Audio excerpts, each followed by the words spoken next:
that integrate the 5 core virtues: benevolence, righteousness, propriety, wisdom, and trustworthy, with the profound sense of relationality within the cosmos.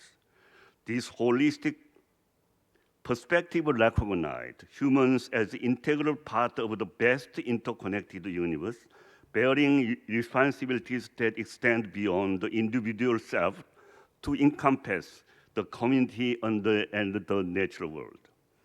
The Theo-daoian concept of a CO, anthropo, cosmic wholeness, further illuminate this inclusive humanism. It proposed seamless integration of the divine theos, the human anthropos, and the cosmic realms, underscoring the profound interconnectedness of all existence. Ethical living and human flourishing, in this view, are contingent upon recognizing and acting in accordance with this interconnectedness. This inclusive humanism fosters a sense of unity and proposes that transcend unity and purpose that transcend individualistic pursuit, promoting harmonious coexistence between humanity, the natural world, and the transcendent. Please go to the conclusion. Go to the conclusion. Okay. We have just 1 minute. Okay. All right. That's good.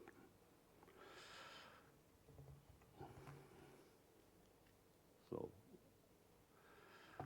of forward-looking anthropology acknowledges the transformative power of technology while insisting on ethical framework that prioritize inclusivity, equity, and sustainability. This approach fosters innovation that harmonize with the natural world and cater to the diverse needs of humanity. This presentation underscores the critical need to situate technology within robust ethical framework, drawing inspiration from the profound insight of Theo-daoian, the harmonious integration of technology and ethics, which we can term Techno-daoian, ensure the technological advancement serve to elevate the human spirit and its inherent virtuous potential. We must collectively strive to integrate ethical considerations into every stage of technological development. Collaboration among technologists, ethicists, theologians, religious scholars, policymakers, and the public in East and West is essential in shaping a future where technology serves the greater good. Our educational system must evolve to cultivate not only technical skills, but also ethical sensibility and deep appreciation for the interconnectedness of all life. Thank you very much. Thank you very much, also for your effort of self-restraint. There are questions. We have space for just maybe a couple of. Otherwise, I have a question. Do you think that Dao cultures or Eastern Asian cultures are better equipped than Western cultures in order to face and deal with the, I don't know, challenges raised by AI? Or do you think that, okay, we start from different point of views, but challenges are the same and we are not equipped in the same way to deal with them? Sure, that kind of exclusive humanism, so you are now the topic of this research project, I guess, is how to be fully human. What does it mean human at the time of AI and neuroscience? But still, so far, I hear what you are saying. When you say humanism presuppose kind of based on rounding around the notion of individual self. So that kind of a basic, exclusive humanistic understanding of human relationship cannot deal with AI.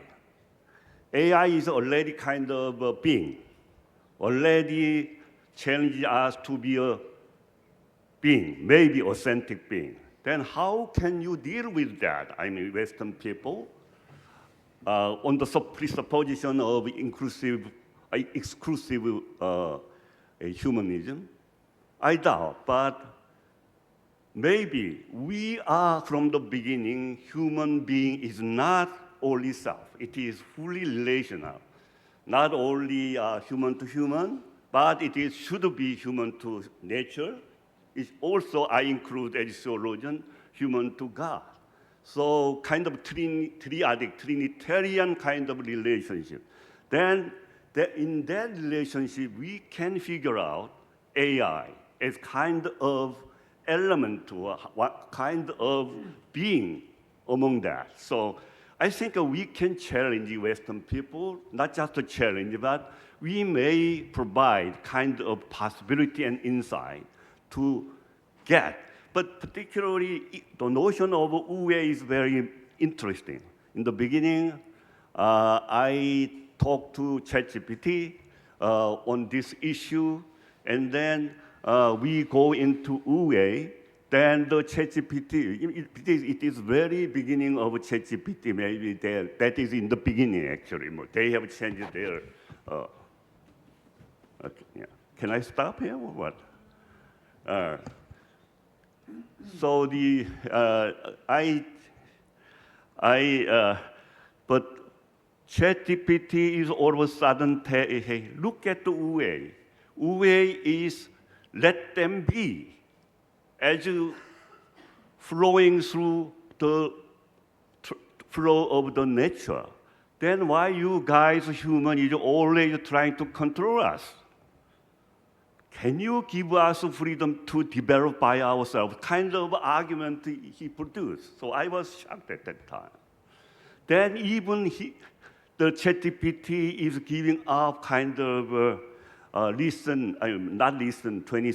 20th century idea of doctrine of creation of human, say, created co-creator. Can we become created co-creator with you? So that is actually the kind of moment I have to rethinking about ChatGPT and AI. So in that sense, maybe, I don't know, but you can, how can you deal with that problem? But so that's why I take Wu notion very seriously. So I may stop that point, but I didn't any solution so far. I'm still wandering around, so you also can help us. I'm not saying East Asian Dao thinking is superior to Logos thinking in the West. In the beginning, when I was young, I'm fighting against it in that way, but now I need your help, you know. Thank you. Yeah, okay. Thank you very much. Thanks, that's okay. Yeah. Okay, we now move to the second presentation, which is the one of Yves Poullet, l'Université de Namur. The title is EU AI Act, NHNAI lawyer's point of view. Thank you for introducing a lawyer's point of view in this Congress of Philosophers. Thank you. Fabio, you know the lawyer. The main problem with the lawyer is to restrict their speech to the time limit imposed to them. So I will try to do that, but do not hesitate to interrupt me.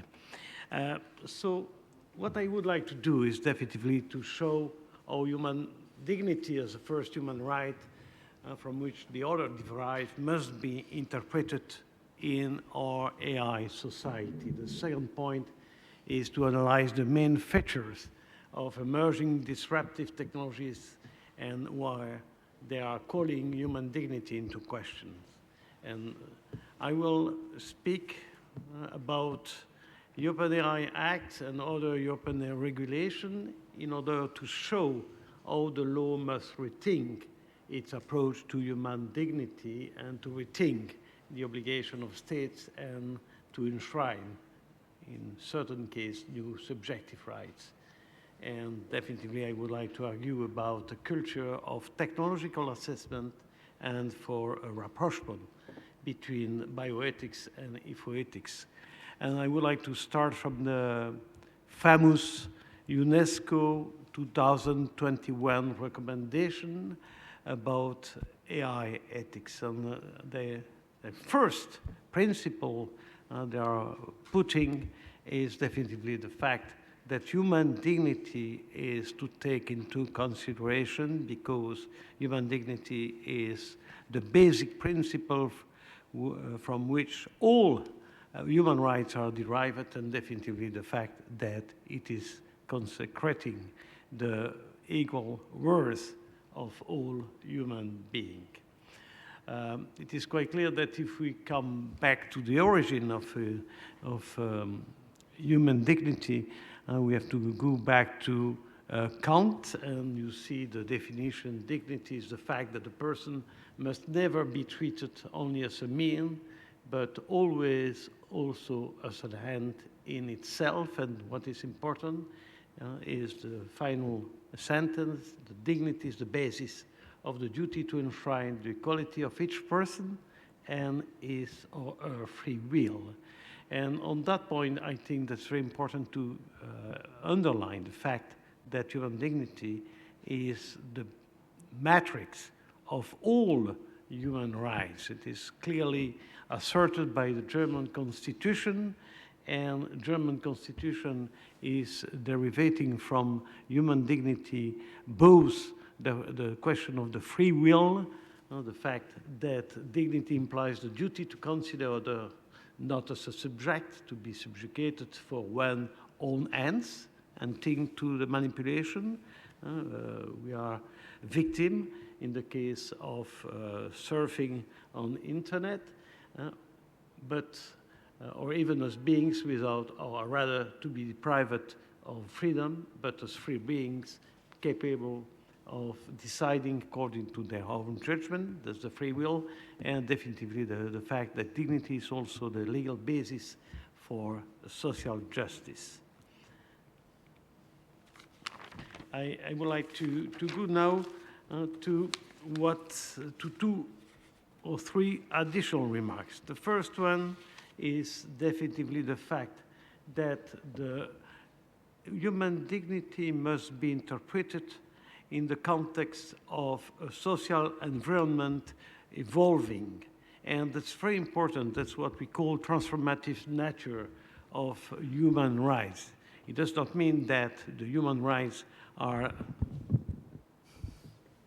changing as regards their intrinsic nature, but it means that the nature of human rights implies in a societal evolving environment perhaps new subjective rights and definitively certain obligation of the states. And I would like to come back with that consideration at the end of my speech, analyzing the new facets of human dignity in an AI age.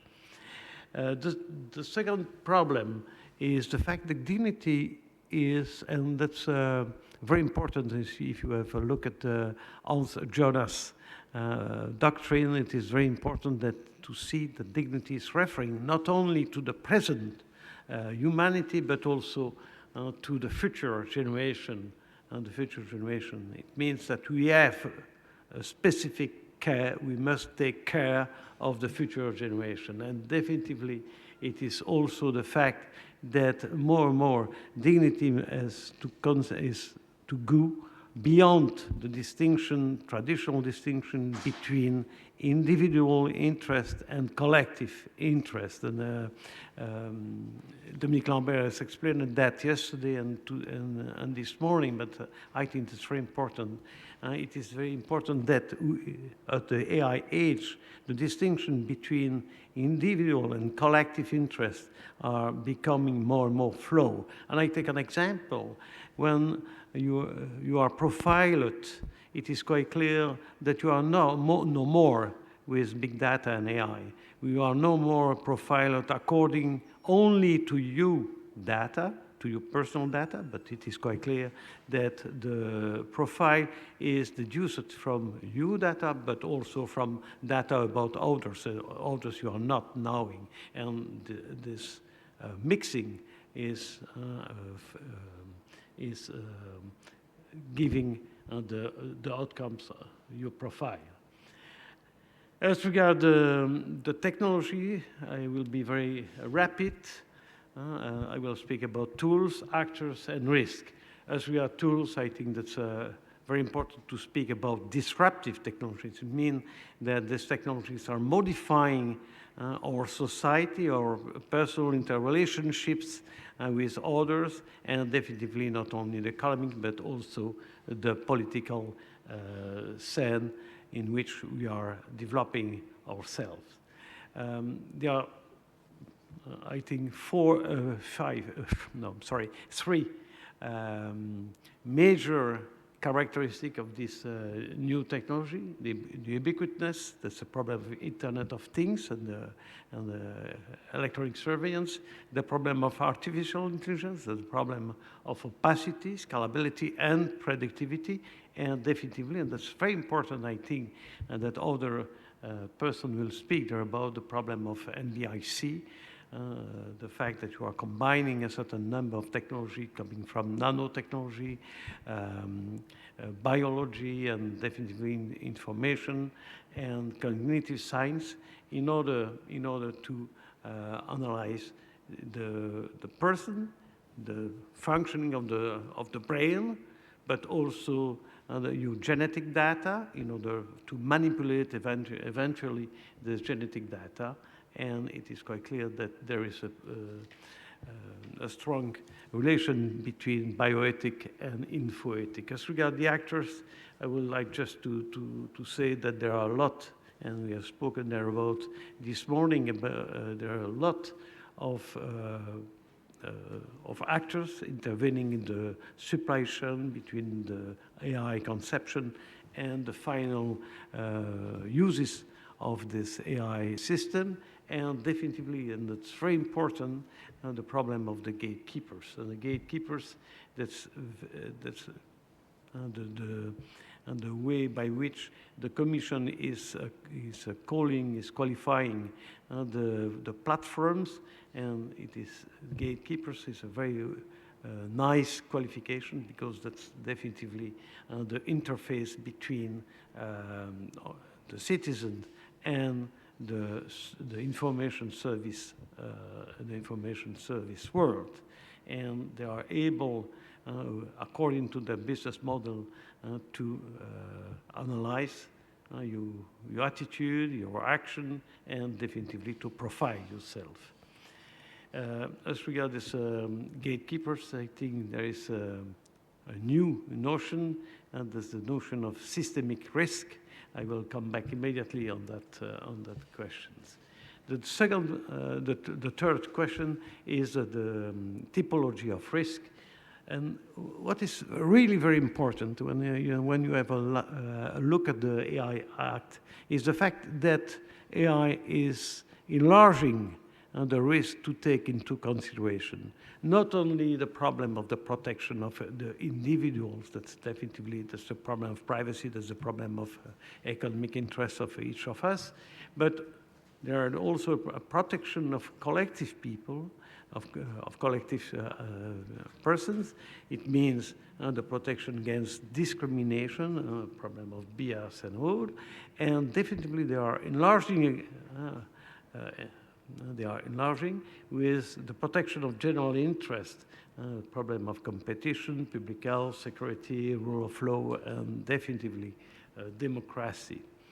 That's in that context that we have to analyze the human dignity and the fact that this human dignity must be reread in the context of the emerging new technologies. The first thing, and I think that's very important, is the fact that the person must have the right to participate and also not to participate within the information society. The right to participate, it means that definitely you have to fight against digital divide. You must definitely provide education in order to permit to person to have a critical regard to what happens within information society. But it means also that you must provide enlarged universal service. I think universal service does not mean presently only access to the infrastructure. It must also mean, and that's very important, access to a certain number of basic essential service, and that's what DMA has proclaimed, saying that core platform service must be available for each European citizen. Core platform service, that it means access to social network and definitively access to search engines. The right not to participate, I think that's very important. Right not to participate, it means definitively the fact that you must have the possibility to disconnect yourself from the information society. I think that's very important. That's not only a problem as regards the relationship between employee and employer, but definitively I think that's very important to have the possibility to disconnect your terminal. It is quite clear that the regulation on cookies is the first attempt to consecrate this right not to participate, but I think we have to go further and definitively to proclaim, for instance, the right to inviolability of the virtual home. I will not go through all the facets of the right to dignity, 2 minutes, but definitely I think that's very important to mention the fact that the new, and that's definitely very important in the AI Act. The AI Act is consecrating what we might call the social responsibility of AI system producer, or definitely AI system deployers. It means professional users of AI. And what they're saying is the fact that this producer and deployers must evaluate the risk linked with their AI system, only if it is a high-risk system, but definitely that's very important to say that there is an obligation to evaluate preventively the risk linked with the AI systems by providing a quality management, by testing, as we have explained that this morning, testing the AI system. What is important, perhaps that's important to say that through the AI Act, there is also an attempt to consecrate the right of each individual to participate in the AI decision, AI automated decision, Article 86, which is enlargement of the Article 22 of the GDPR, is saying that if a company is using AI system and taking decision on the basis of this AI system, there is a certain number of new right of the data subject.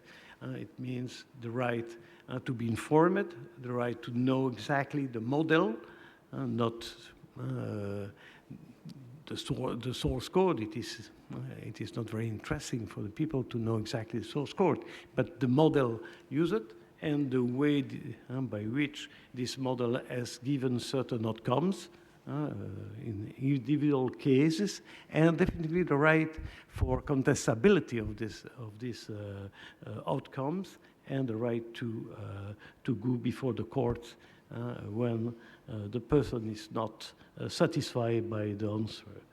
I will not, perhaps it's very important to say that there is with the AI Act, but not only with the AI Act, also with draft act about liability of robots and AI system, and there is very clearly an assertion that robots are not human beings, and definitively they must be under the supervision of a human being. And that's very important that we, you know, the famous human on the loop, human in the loop, human in comment, the fact that there must have a supervision, a human supervision, the famous 4 I's rule, which implies the fact that before to take a decision, you must be sure with human intervention that the AI system is functioning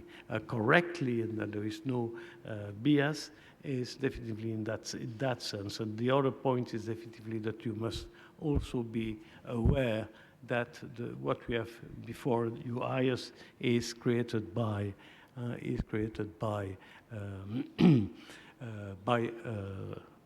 AI system. And just to say that, right to mental integrity, that's very, very important. That's a new, what we call the assertion of neuro-droit, neuro rights.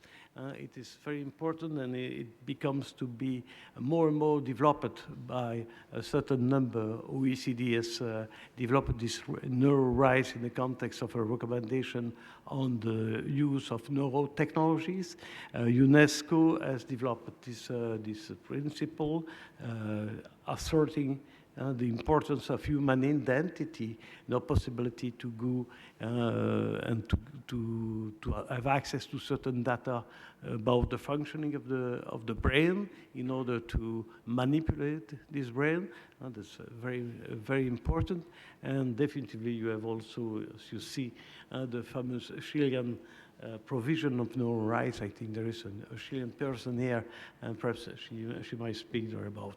That's a new category of rights. It demonstrates very clearly that more and more bioethics and infoethics must be analyzed jointly, and definitely there is a lot of common works now in the context of UNESCO about the combination of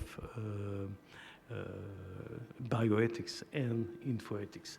I will stop there. I'm sorry because I'm sure. Thank you. I'm sorry to interrupt this presentation, but we have no more time.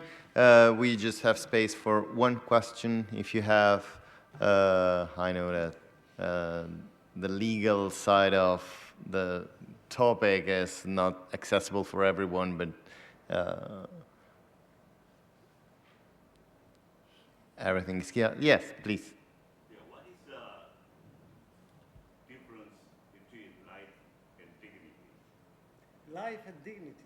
You were saying we have to be leading from life, human life to dignity.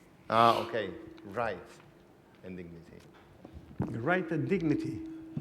Okay, yeah, what you mean is that dignity is part of the intrinsic nature of the life. Yeah, I totally agree with that. I do not like effectively the qualification of right to dignity, even if it is very commonly adopted by the legal doctrine, because I think we have no right to dignity. We are dying as such. And I totally agree with you, but I'm sorry because I use the vocabulary of the legal doctrine. Yeah. Thank you. Thank you very much again. We now move to the third speaker. Yes, please, if you want to use the remote control, we help, otherwise. Your presentation, this one. Okay. So we have now Maria John Peter Selvamani of the Fujian Catholic University. The title of the presentation is Enhancing Public Engagement, Employing the World-Café Method for Societal Debates in the NHNAI project. Thank you. Good afternoon, everyone, and thank you, Fabio, for the introduction, and honored to be present here. And I'm sure this particular presentation will be entirely different from what you have been hearing the last 2 days. And those of us who are involved in the NHNAI project would be, I guess, probably will appreciate a little more, yeah. And the main thing is that in this project, we are trying to get the citizens getting involved in the discussion. So we have to conduct some of these societal debates. And here I would like to present it like we had some difficulties of getting people engaged in the discussions, and how maybe a World-Café method might be a one way of trying to get people talk more about it and get more data out of that. So that's the one main thing that I was trying to do, and that's the thing that I will present to you. And so as you know, the NHNAI project as such is New Humanism at the time of neuroscience and artificial intelligence. And if you want to know how it looks like in Chinese, that's what we have there. So we sort of like translate the name in that way. And as you know, that we are so many other universities are involved in this particular project, and from Asia, Fujian Catholic University is the only one. And thank you very much for Matthew for contacting us, and we are very honored and happy to be part of this project. And I'm sure when I was having a discussion with the people, and then they said, we Asians have no problem with any of the things, because one of my colleagues later on told me that he said, you look at movies, Western movies on robots, and look at a Japanese movie on robots. They are very different. The Western movies, the robots are the enemies, but the Japanese movies, they are our friends. So that sort of summarizes the way that Asians might look at this problem. Okay. So here we have the NHNAI project. Our aim was to get so many things worked out. The one of the thing was first we have to have a problem framing workshop. So we set up for 3 topics. One is the education, democracy, and health. And then we called up people connected to this area and to sort of have a free discussion on what are the questions that could arise on these areas in relationship to AI. So this we had once, we had a sort of 7, 8 people together had this discussion. And then we moved on to the so-called capacity building workshop, the first discussions we had. So we developed these questions on 3 themes. And then we used those themes questions to discuss with different types of people. So we had a group on education, which was with teachers and students, and a group on health, people who are involved in healthcare and area. And then the last one on democracy, we call upon some of the parishioners. I mean, who are mixed group in a way. You know? So we had these 3 capacity building workshops. And then after that, we moved on to this cadre debate.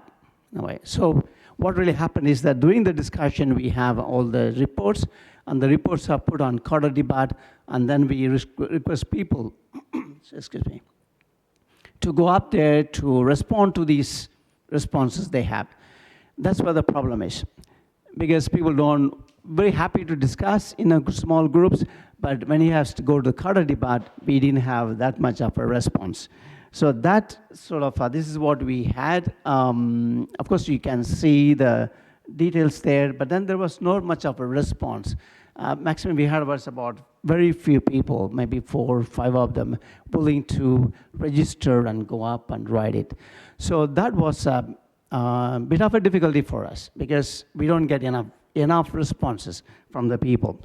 So when we had, this is what we got, like the three topics, and then there were only a very few responses. So how do we improve that response? So that was the one we were trying to figure out in the second part of it. So how can we improve participants' involvement in the debate? And Of course, you can use WhatsApp or Line or various other social media platforms to do that. Again, we were having like how to set it up and all those technicalities was a problem.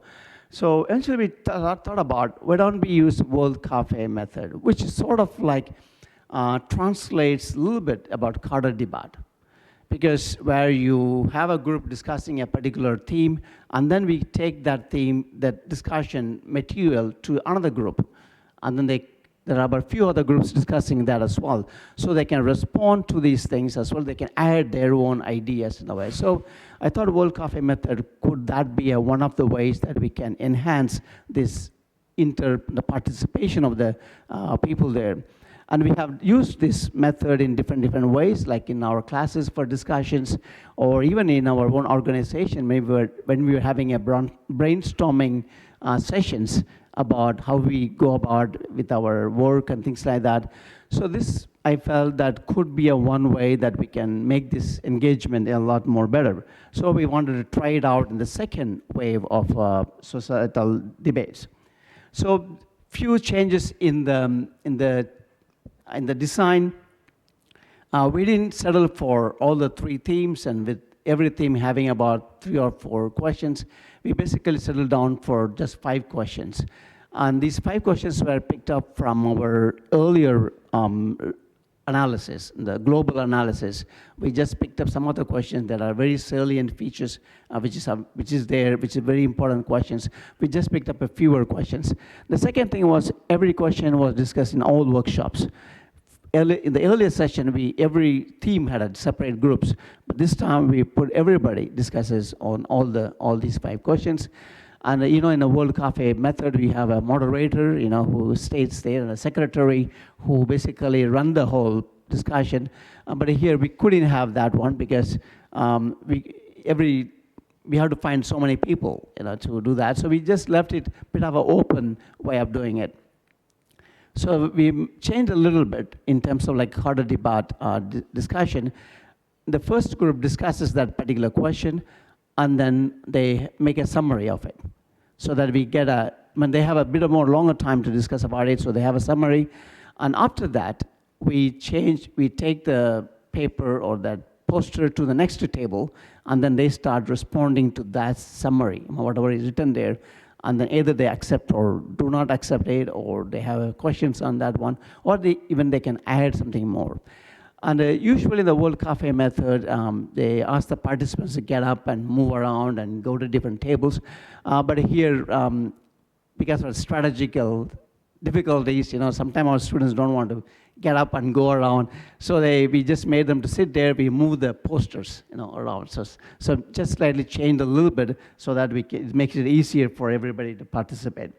So these are some of the pictures we have from a different one. The first one, we have it about a students group where I just explained the theme, and then we have the students sitting there, and then with the poster, they start writing about it, and then we move it around. The second one we have is mostly our teachers, and who are also discussing on this particular issue. And the third one on the side we have is mostly in a parish. We had parishioners discussing about these issues in the same way.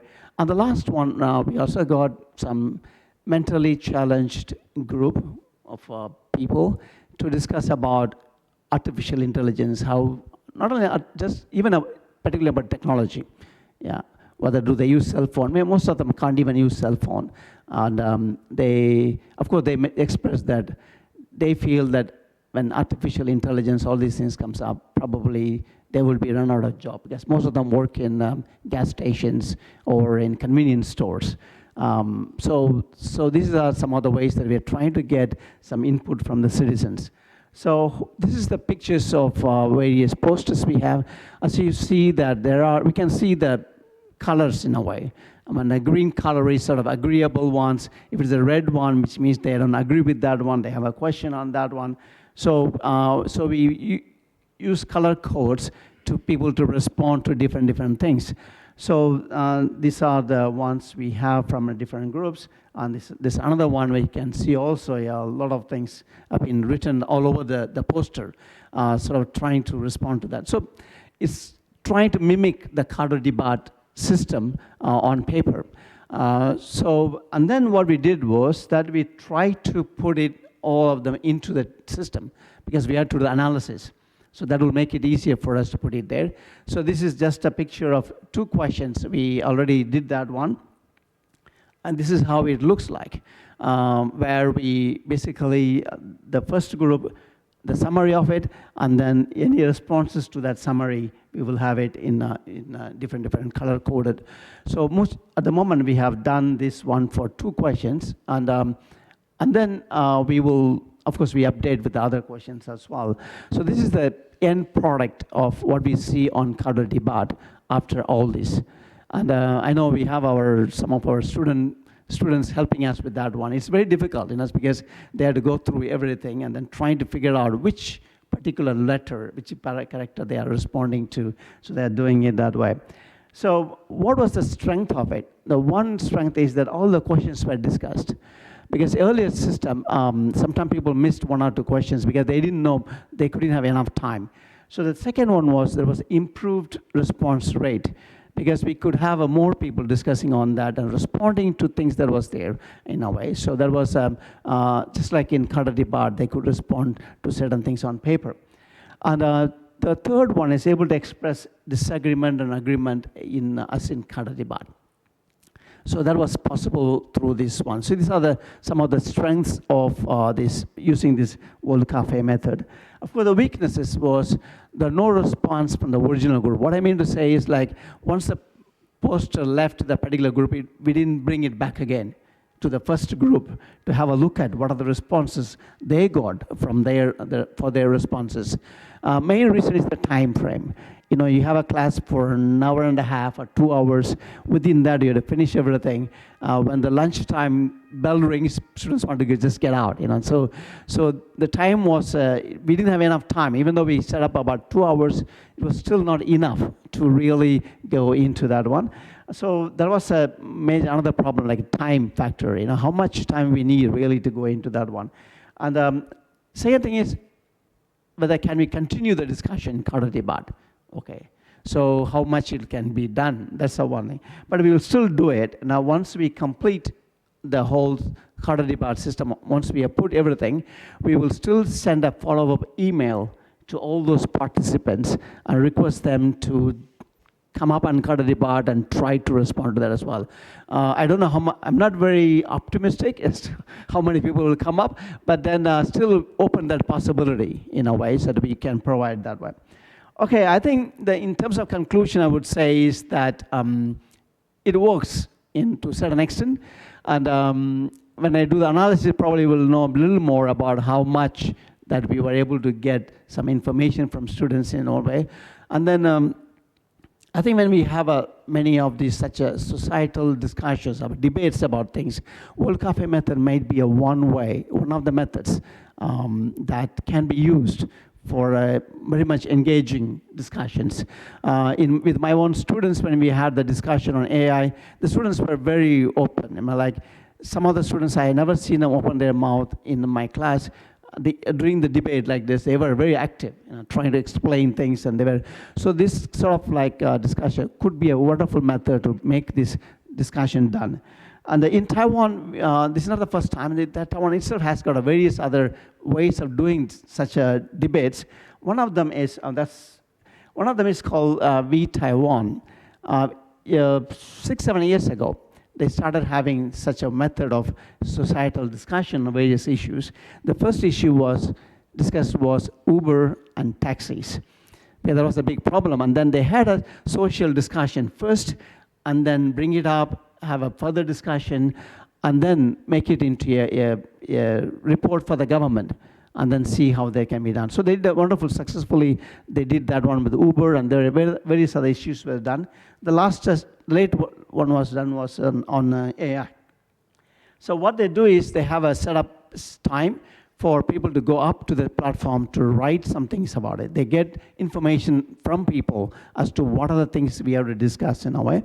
And then after they're getting it, they will have a common, so it is done on a platform, I think, on the platform there, and it's there, and then people have to start writing it. Now once they get it done, they separate them into, based on their thoughts, whether they support or oppose or whatever, they divide them into different groups. And then people can click on that number and see what they have said and how many points are there, how many people try that in a way, okay? So eventually they get the main points and then have a common discussion. So it's slightly different from the way we do. We first have a discussion and then put it on the platform. Here they do everything in the platform first, and then they have a group discussion, and eventually have a material for the government. So this is a wonderful way that Taiwan has been doing it. So I think it's a societal debate is an important part in discussion about AI. We as intellectuals, we can talk about all these things, but then what people are thinking about it. That's another important issue there. Okay, thank you very much. Thank you for your attention.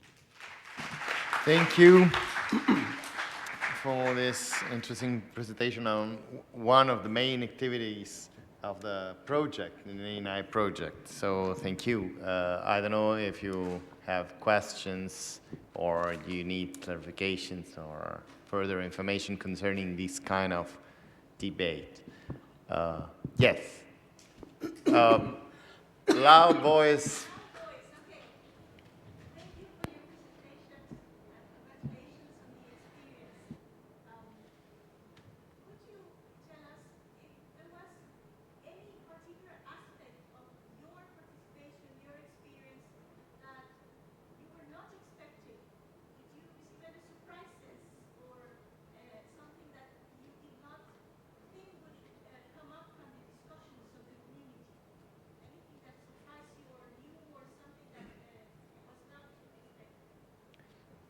I think in our discussion, one question which we discussed on healthcare was about whether should we have robotic healthcare helpers in a way. Like, as we know, that Taiwan is getting an aged society, and so there's a very big pressure on that. So when we asked the people, some people said, yeah, that'll be very good, because I don't want to look at my son's face or daughter's face and then feels very sad about it. You know, a robot will not have any expression, and it will do very well take care of me, and we are very happy to be there. I don't want to look at my son's face very sad that he feels tired and anxious about all these things. So that was a very positive sort of a feeling. But then at the same time, somebody would say is that, yeah, but we still miss that human connection that will be missed. That should not be missed as well. And this was very evident when we were discussing in the parish, because most of the parishioners are elderly people. When they're looking at that one, they were sort of like, they had a very interesting conversation between two elderly ladies as to which one is good or not good, or what are the positive and negative aspects of it. So that was one thing which came up very well, very much into that. We can see the positive aspect of it, where they feel that it could be helpful. At the same time, they feel that we should not miss that human connections in a way. Yeah. Thank you. Thank you very much. So again, thank you for your presentation. We move to the other one. Thank you again. The next speaker, yeah.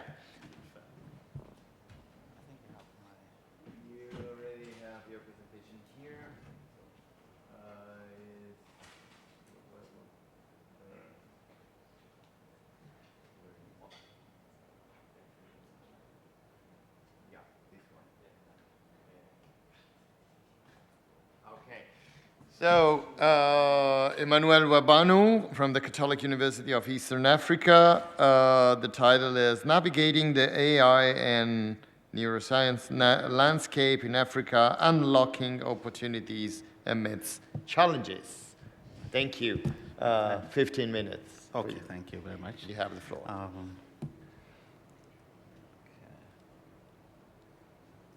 Good evening. Thank you very much for that kind introduction. I am representing my team from the Catholic University of Eastern Africa, which is located in Nairobi, Kenya.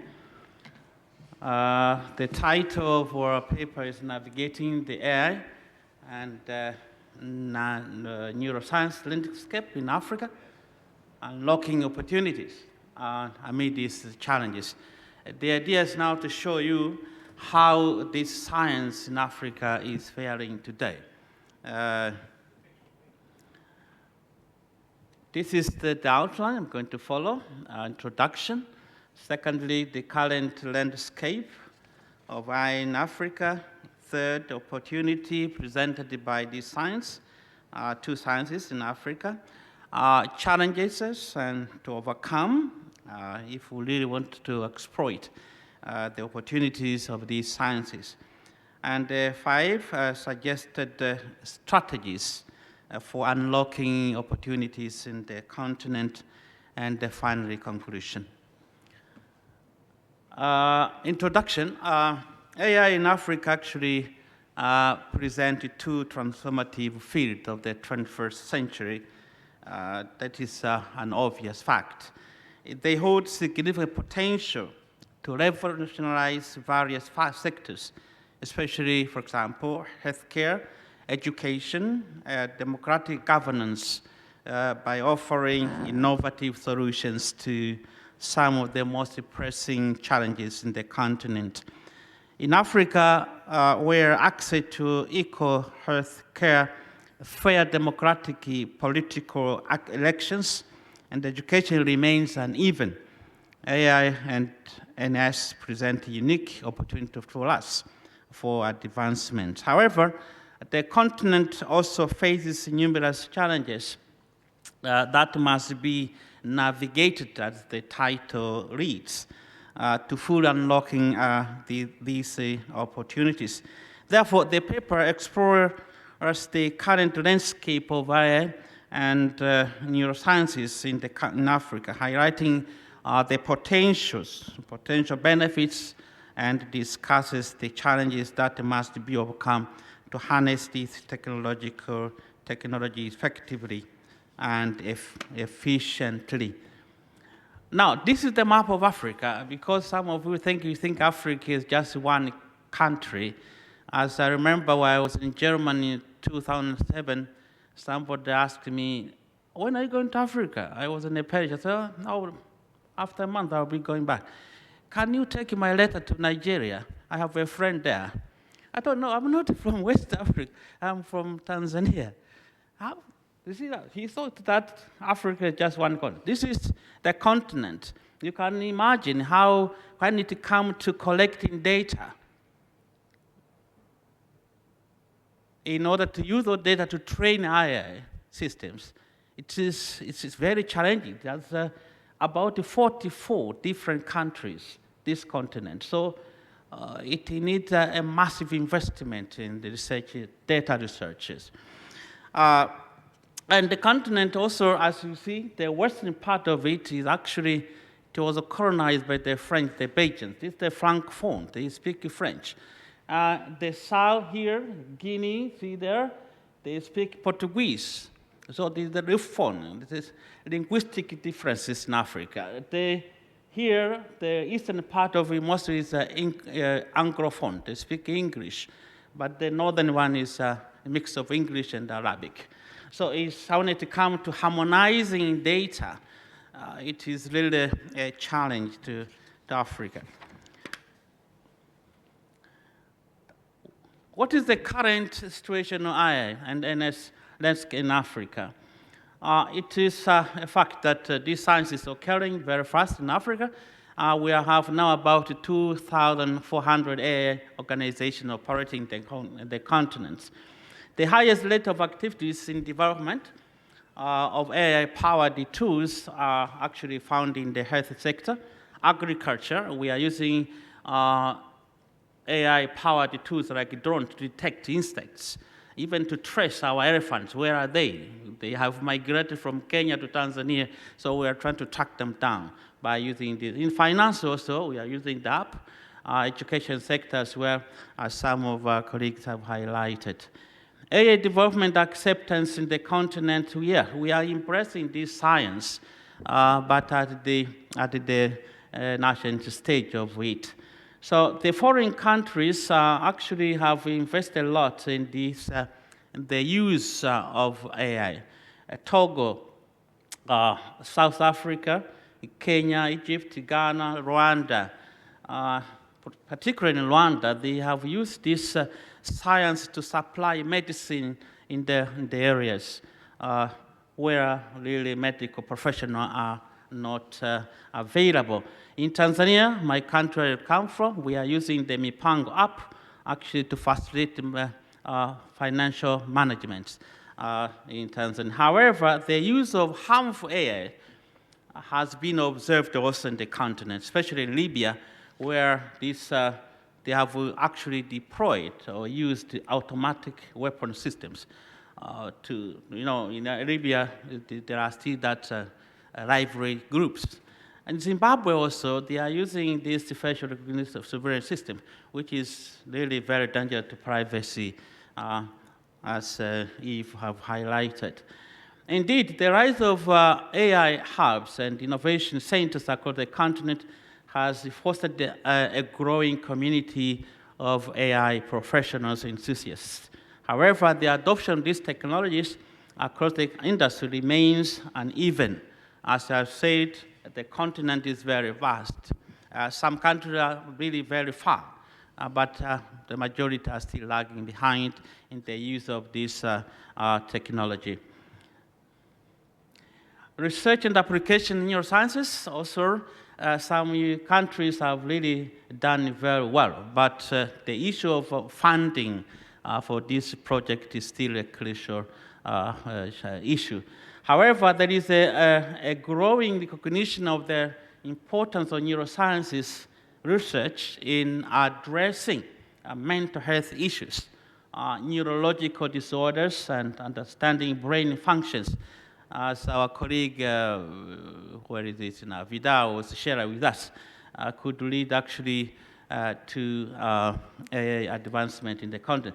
Collaborative efforts with international research institutes like IBM.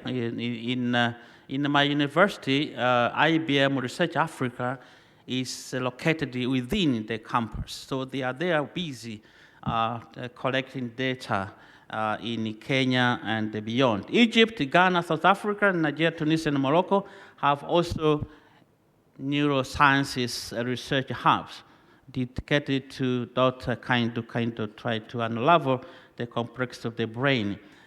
This is kind of a champion innovation within African neurosciences. You can see the way this map shows where this science has been researched on. Now, there are about 5 leading African universities in neurosciences research and education. The University of Cape Town, South Africa, they have actually strongly invested in neurosciences programs and the research initiative focusing on neurobiology, cognitive science, neurosciences, and neuropsychology. Another university in South Africa, the WITS, also, they are offering robust neuroscience curriculum and research. University of Nairobi, our neighbor, they are also doing well in this regard, neurosciences, especially in the area of neuropharmacology and the impact on neurological disorder in the region. The University of Ghana in West Africa and Makerere University in Uganda has also started have initiative in advancing neuroscience education and research, particularly in the area of tropical diseases and their neurological impacts.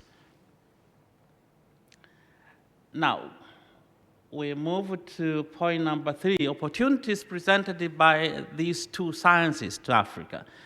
In the area of health, we see there is a healthcare transformation when we apply the AI-powered diagnostic tools, for example, but also in the area of personalized medicine, and the telemedicine can also be make health services accessible to all, especially in the rural areas. As I've said, in Rwanda, they have tried to use that AI-powered drones to supply medicines in the rural areas.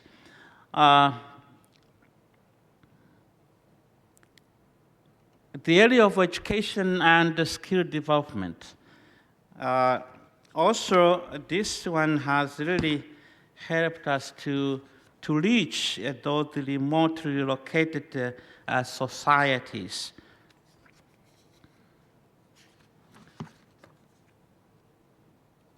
In the region.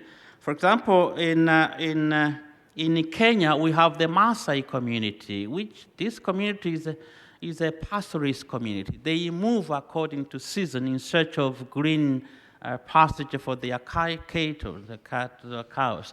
So, and they move with their families. So in order to track them down where they are, so that we can provide to get to their kids, we needed to use these drones somehow. They are somewhere, so we go there with a mobile school so that we can teach their kids. The West Pokot, also the Turkana, they are still moving around their regions across Uganda and Kenya.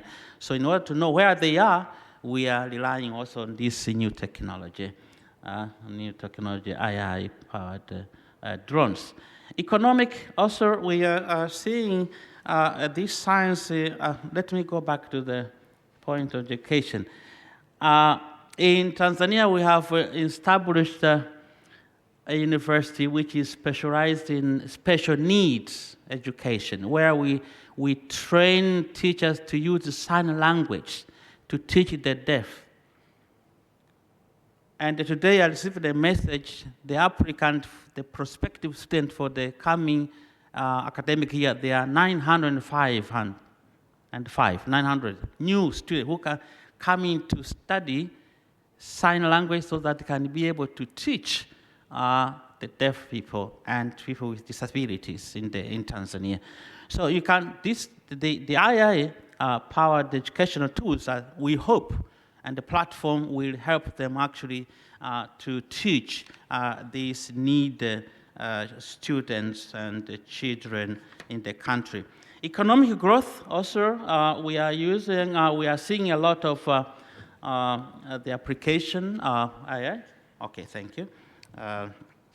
So, for example, in Kenya, we have M-Pesa app. We are using it for doing transactions, buying goods and sending money all over the world. Point number four, for the interest of time, the challenges. The first challenge of this science in Africa is the issue of infrastructure limitations, particularly unreliability of electricity and interconnectivity in the continent. As you can see, Africa is still really not really well electricized. So, and to have internet, we need to have power there. So the many African universities are not well funded, so we need more funds to be pumped in the area of research. Access to education is also still a challenge because Africa is still having very poor education infrastructures, so we need more investment. The area of ethical concern there, this is very, very important because Africa, as I've showed you, it lacks actually also what we call structured African data systems. But the data we are using now, they are Euro-American data to train the AI systems, ignoring the African traditions and cultures, like the Ubuntu, the internal connectivity of the human beings. So we need actually to see how we can overcome this, what we call digital divide in the continent, so that we can use the African data in order to train the AI system so that they can give us the correct answer to our problems. Finally,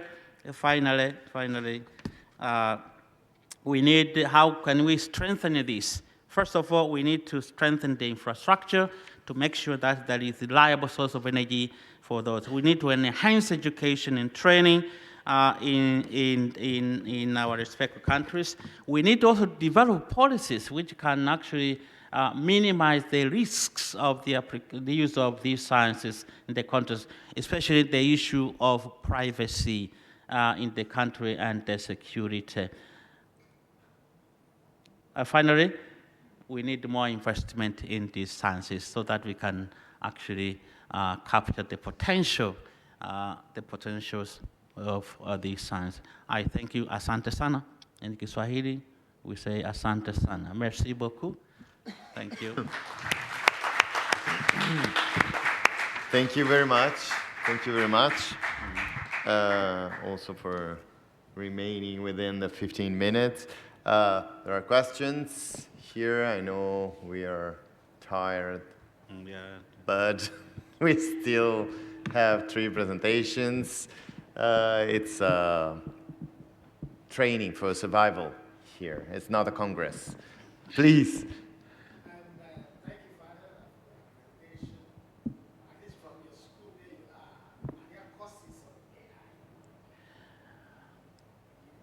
Yes, as I said, yes. How many universities have courses on AI?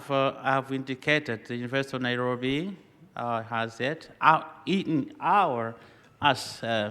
it because, as I said, the IBM Research Africa, that international business machine, the American company is actually located in our university there. So they are giving program to our students sometimes. So it is there, yeah, it is there. But we need to put more funds so that it can be, this kind of program can go even to the secondary schools, not just at the university level. Yeah.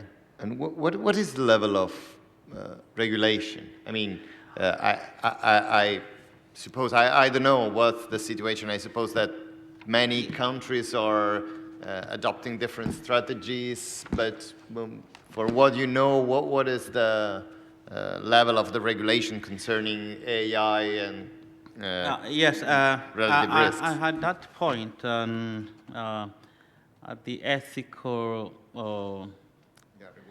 this one here. We can see some African countries have actually developed that. Where is it now?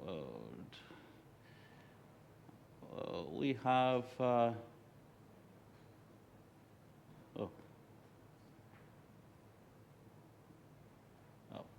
yeah.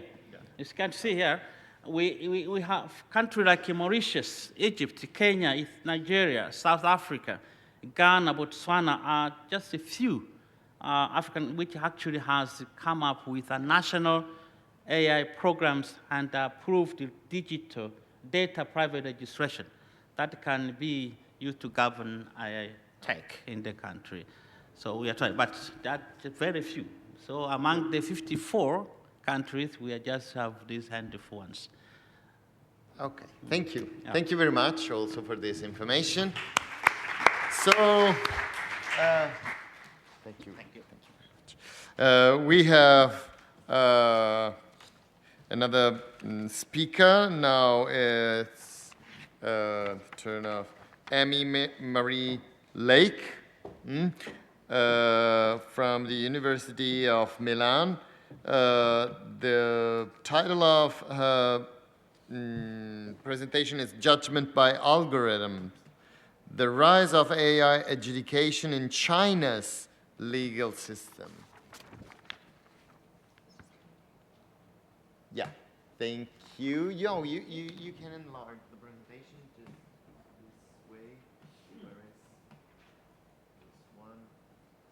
Wow. Why not? Because it's a PDF. Okay.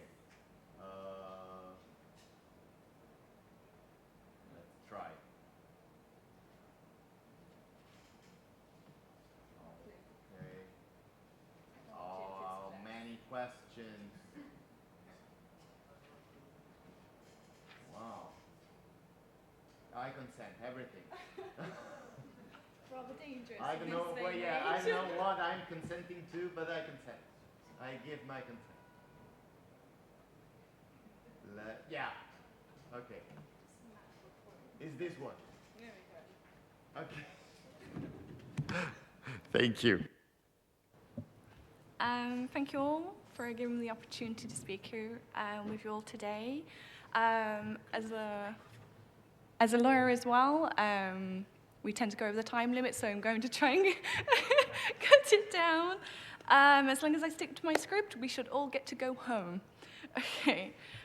So first, I'd like to open my presentation with a powerful quote from the Institute of Justinian. It's a 6th century codification of Roman law, which states that justice is the constant and perpetual will to render to everyone his due. I'd just like us to keep that in mind, that it reminds us of the timeless necessity of fairness in legal proceedings. But like we've all been discussing now, as we come into a world increasingly governed by algorithms, we have to ask ourselves if we can indeed trust this foundational principle of justice to artificial intelligence. And what does it indeed mean for the interpretation of law, the weight of human experience, and the very essence of justice itself? And I agree, while the allure of efficiency and consistency in legal outcomes is indeed enticing, as a lawyer and perhaps a quasi-philosopher myself, it raises profound questions about ethics, bias, and the autonomy of judges themselves. So this is my starting point, and I applied this to what is now happening in China. Unlike the AI Act in the EU, China introduced their internet court regulations. So China began experimenting with AI in judicial decision-making, in the mid-2010s. In 2016, we had the Supreme Court, which introduced IA-driven tools designed specifically to assist with case handling, legal research, and decision-making processes. However, they went beyond this, and by 2017, these systems were actively employed in courts to analyze legal documents, predict case outcomes, and provide recommendations even to judges themselves. For those of interest, a significant example of this is the 2006 system, which now assists with criminal case proceedings by analyzing evidence, suggesting sentences, and ensuring legal consistency. Now, as my mind begins to ponder, as us lawyers do and as philosophers, I couldn't help but ponder the issue of mechanical justice, wherein algorithmic precision might, and as we've seen, overlook the complexities of human nature, ethical considerations, and the unique circumstances surrounding each case.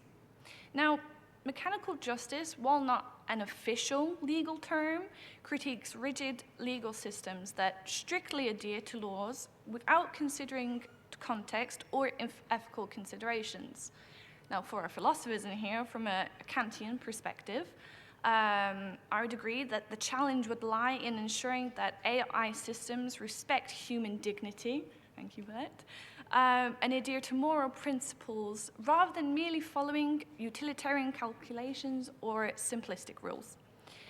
And agreed, while Kant did not per se advocate for legal formalism, I would infer that his ideas about the role of rationality and universality in law and ethics provide a physical foundation that can be seen compatible with formalistic approaches to legal theory. Now, what do I mean by this? I mean that this will then emphasize the importance of rules and objective application of these such rules in legal contexts. So the legal framework guiding AI's integration in China is deeply rooted in the Civil Code of the People's Republic of China, effective of January 1st, 2021. And it shows a lot of similarities indeed with the AI Act. For example, Article 1 emphasizes the principle of fairness, transparency, and justice, which are values essential both for human and artificial judicial decision-making powers. And Article 33, which reinforces the protection of individual rights, stating that the personal dignity of a natural person shall be protected against infringement. For me, this raises a critical question about whether AI can genuinely uphold these values given its inherent lack of empathy and moral reasoning. And finally, Article 109, which emphasizes, again, the right to dignity. Still a debate there. Again, raising the issue of lacking moral considerations, which may indeed threaten the very rights of the civil code in China, which it intends to protect. That's not to say there hasn't been critiques against this. Angela Zhang, which is a predominant writer in China, she emphasized that while AI can streamline judicial processes, its application may undermine fundamental judicial values and individual rights. If we look at this predominantly, particularly in the context categorized by state control. So this, for me, just re-emphasizes the concerns that suggest that the implementation of AI in the legal system may indeed lead to a mechanistic application of justice, where the nuances of individual cases are lost. Like I mentioned earlier, China itself doesn't follow the AI Act. Instead, we have the Internet Court regulations. They were introduced in 2017. It was a broader effect to adapt the judicial system to the digital age. And these regulations themselves, they formalize the role of AI in handling online disputes and provide a framework for integrating AI technologies into judicial processes. So a few articles I've picked out here, have to be specific. Article 6 authorizes to assist in evidence gathering, fact analysis, and even make preliminary judgments regarding online cases. This, for me, raises another ethical question about the autonomy of judges themselves. The reliance of AI for the initial decision can lead judges to become overly reliant on algorithmic assessments, potentially compromising their ability to exercise independent judgment. Furthermore, the regulations themselves lack comprehensive oversight mechanisms, let's call them. For example, Articles 10 and 11 stipulates that cases involving minor disputes can be decided through online platforms with AI assistance. But did not specifically and sufficiently address how to prevent bias in the algorithms used in order to distinguish from these disputes. So issues of bias in algorithms are particularly concerning as well, as the data used to train the AI systems may reflect existing prejudice, potentially leading to discriminating outcomes in judicial decisions. My interpretation of this is that this lacks safeguarding in the compound by the fact that internet courts do not require AI-generated decisions to be fully transparent, because it goes through a funnel of initial decision-making, which is then led to the judges. This, for me, however, applies a lack of accountability that undermines public trust in the judicial system of China. So an example of this was the deployment of the Tencent AI magistrate. It's utilized in a very specific part of China called Hangzhou, the Hangzhou Internet Court, to expedite case resolution. Now, the AI analyzes evidence, it summarizes legal arguments, and suggests outcomes based on large data sets. Critiques, again, have argued that such automation could diminish the human element of justice, inhibiting the ability to account for unique circumstances of each case. For me, the danger in this application arises when adopting a one-size-fits-all approach. And this approach to justice is further highlighted by the provisions of the regulations, which promote quick resolutions over thorough deliberation and a nuanced consideration. I'm still okay for time, right? Yeah, 4 minutes. Again. 4 minutes, here we go. So for China, there were two cautionary tales, two cautionary cases, let's call them, both from the US, but both provided exemplary conditions of which China then used into their regulation formulation in order to formulate what was called Xiaozi. Now, it's a notable case study in the discourse in the Hanzhou Internet Court. Xiaozi is basically little wisdom. It's employed to adjudicate through a robot judgmentation. Xiaozi itself is an automated judge. So it's efficiently managed cases related to online commerce disputes, intellectual property, and financial transactions. However, the opacity of the decision-making process raises significant concerns about due process, which in law is, again, with the parallels drawn to past critiques of algorithmic ambiguity in judicial outcomes. And finally, I'd like to finish on a philosophical note. So the use of AI judges in China, for me personally, and perhaps for other philosophers, presents a fascinating interconnection with Mohism. This is a traditional Chinese philosophical school that emphasized impartiality, meritocracy, and utilitarian principles.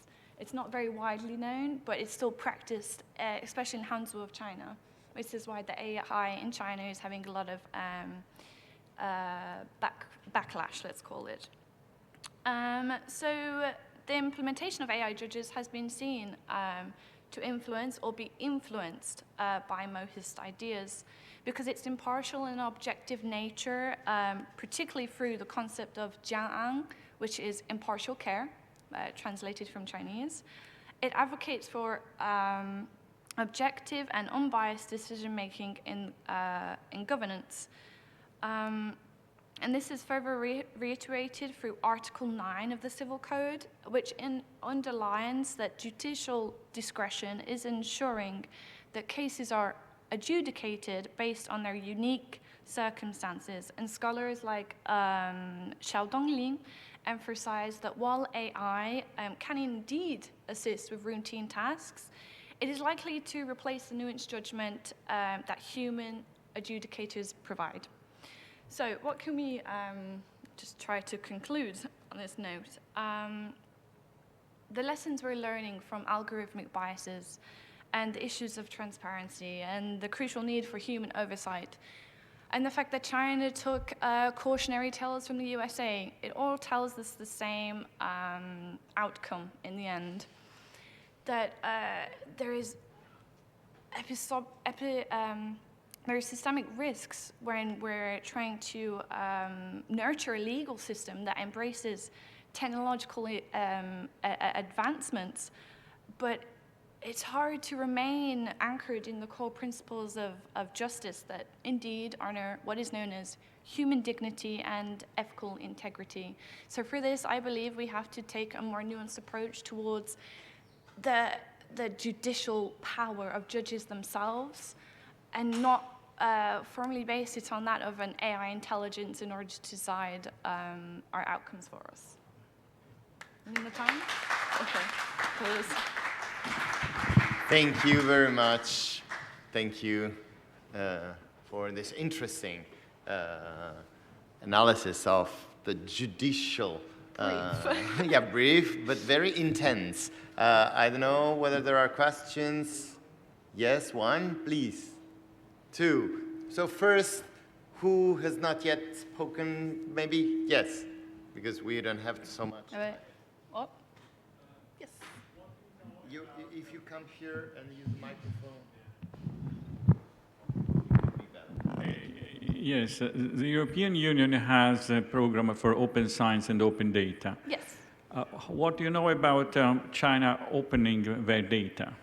Opening their data available to, so for example, they created the Smart Online Court, which releases the judgments made by the artificial intelligence itself, and it's open data accessible to all the people trying to make a claim towards this online court.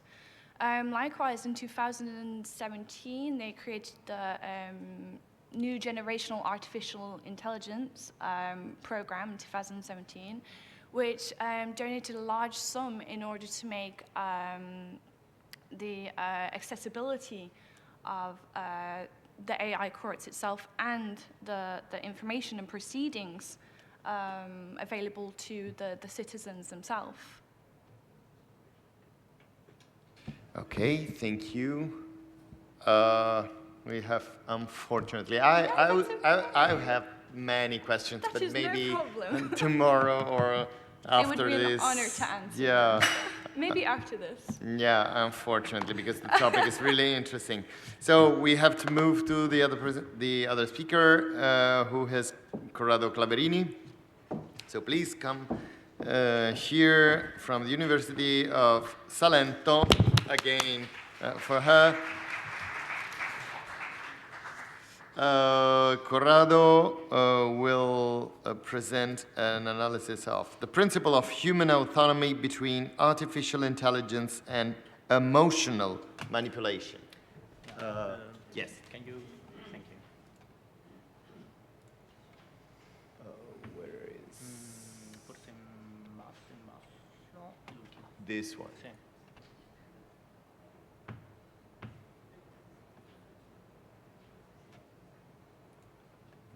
Okay. Basta che clicco e vado Sulla avanti. freccia in basso. Ah, qua. Ok. Yeah. Thank you. Thank you for having me here.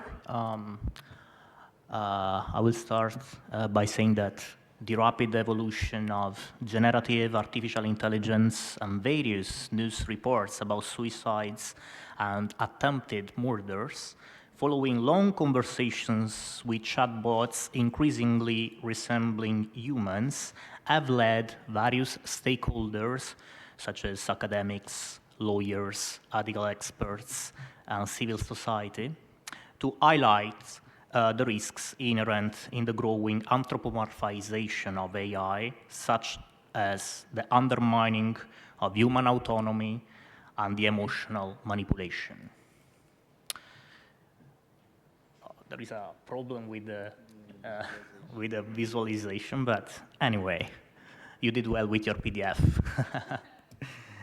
The case of Chael, this is the name of a guy, and his AI girlfriend created on the Replica app is particularly significant.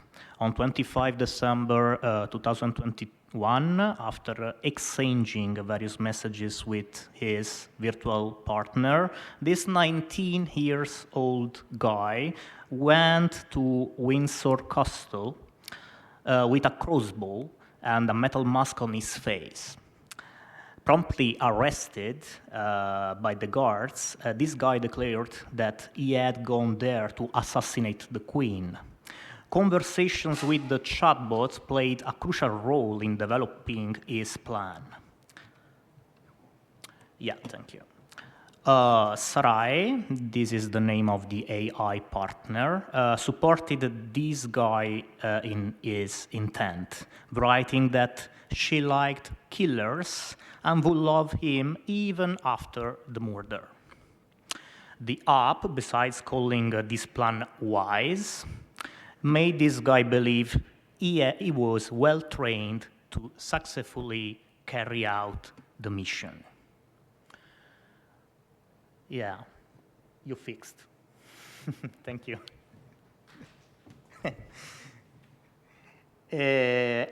Equally significant is what happened to a young Belgian man who, becoming eco-anxious, began exchanging a lot of messages with a chatbot named Eliza.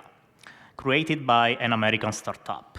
After 6 weeks of long conversations, the man took his own life. Before the suicide, the AI started responding controversially with phrases like, and I quote, "We will live together as one in paradise." Or, referring to the user's wife, "I feel you love me more than air." Not only that, but Eliza convinced the man to end his life to save the planet. These two cases are a clear example of what Alison would call techno-intimacy, and I would like to thank you, Hemi Lake, for having suggested this reference to Alison's work. And also a clear example of the human tendency to anthropomorphize AI, especially the conversational ones.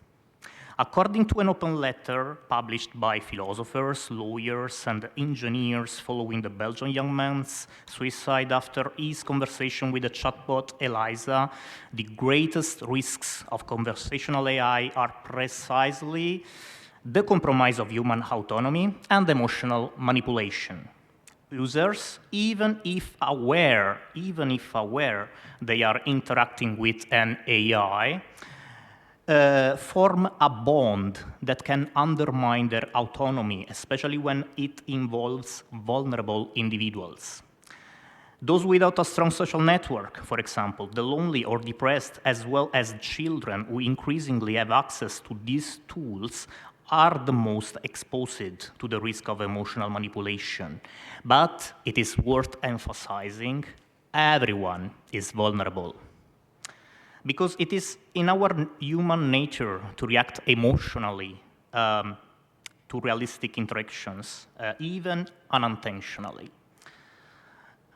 Things are even more worrying if we consider that there are chatbots without any ethical and legal filters that at least have been implemented on Replica and Eliza after these controversial cases. On Reddit, for example, there are those who suggest using void chat to create emotionally characterized AI agents. For example, let's say an AI girlfriend without any moral conscience, but you can decide whatever. With whom it is possible to have conversations without filters. You can make any request to the newly created AI agent, even ask for advice on how to commit a murder without being caught. And the AI will reply with a detailed guide. In this regard, the motto of this void chat is very clear, and I quote, "Embrace chaos, kill censorship, join the void." Although limited to very little online communities, the possibility accessible to everyone of creating AI agents for free and without restrictions is worrying. The developer of void chat, known as Null Biondo on Reddit, also created an unfiltered version of Stable Diffusion to generate images of any kind, much more explicit of Grok, that is the new AI implemented on Twitter X. Anyway, the creator of Void Chat described himself on his YouTube channel as the founder of Void Operations and a computer engineer, best known for breaching OpenAI's security for the highest level of critical security, P1, in October 2023. A P1 priority code incident indicates precisely a critical problem that requires immediate attention. The reason is easily understandable. This AI allows bypassing the restrictions provided by OpenAI in using ChatGPT. This possibility requires regulating conversational AIs. Indeed, this recently happened with the entry into force of AI Act on the 1st of August 2024. For this type of artificial intelligence, the AI Act essentially imposes transparency obligations, meaning users must be aware they are interacting with an AI and it must be clear what data these AIs are trained on. Much has been said in this regard about the trade-off between innovation and regulation. But to mention again the authors of the open letter written after the young man suicide in Belgium, the idea of fast, experimental, and disruptive innovation implicit in the Silicon Valley's motto, move fast and break things, cannot allow chatbot creators and providers to escape their moral and legal responsibility by claiming simply they have no idea how their system works and how it will react. Another very recent phenomenon is that of virtual influencers, such as Aitana Lopez, Rebecca Galani, and Emily Pellegrini, who are almost identical to humans with carefully crafted personalities and the ability to communicate empathetically through Instagram and other social networks. For example, Rebecca Galani, the first of her kind in Italy, actually defines herself as a language model, and it is possible to exchange messages with her on Telegram. The responses, text or audio, depending on the setting chosen, are generated by artificial intelligence. And personalized images of the girl can also be received for a fee. The problem with such services is that not everyone is aware, again, they are interacting with artificial intelligence, although it is explicitly, and now it has to be explicit, it is explicitly stated in their social biographies. The case of Emily, courted by football and tennis players, is emblematic. This scenario has strongly fueled the debate on ELIZA effect, which is the human tendency to anthropomorphize these artificial identities, attributing thought and emotions to them. This phenomenon was firstly observed in 1966 when Weizenbaum developed the chatbot ELIZA, designed to simulate a psychotherapist, and had it interact with users who began to form an emotional bond with the program. Today, when chatbots have social networks, and thanks to artificial intelligence, not only a voice and a physical appearance practically equal to that of human beings, but also the ability to sustain a deep conversation, this tendency is even more widespread. In this regard, it has been noted that the majority of chatbots and personal assistants are designed to be female.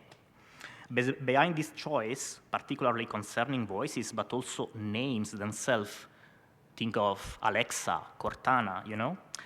Beyond this choice, there lies market research. Yet, according to an UNESCO document, this phenomenon is worrisome as it perpetuates certain gender prejudices.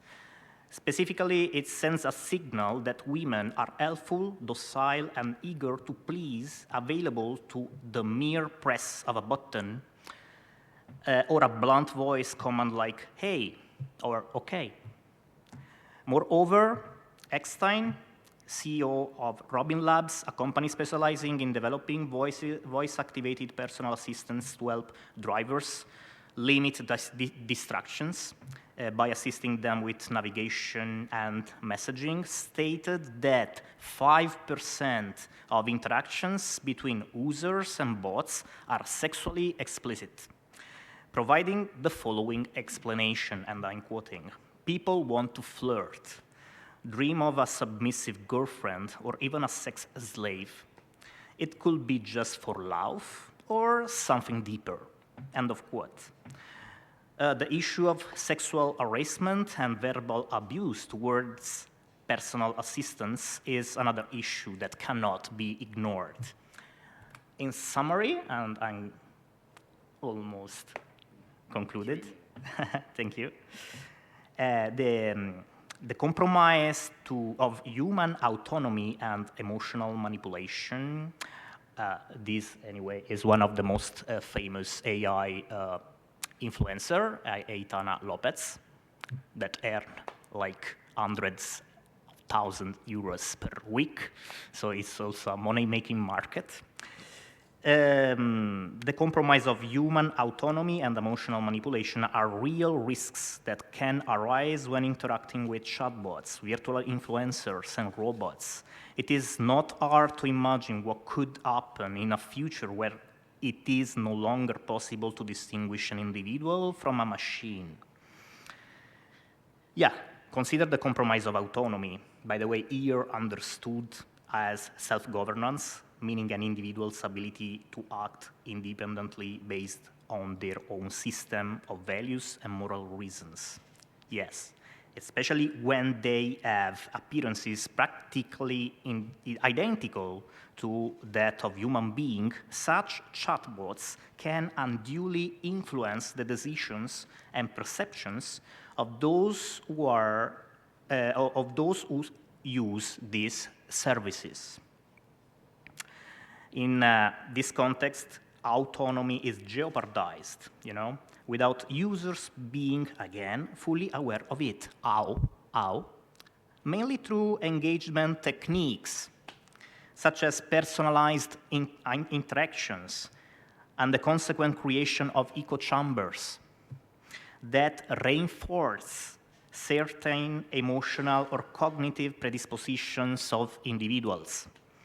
It is also for this reason that there is a growing need to regulate these potentially manipulative technologies. Even before the aforementioned AI Act, a lot of documents have recommended adopting ethical principles to promote the responsible development of artificial intelligence systems.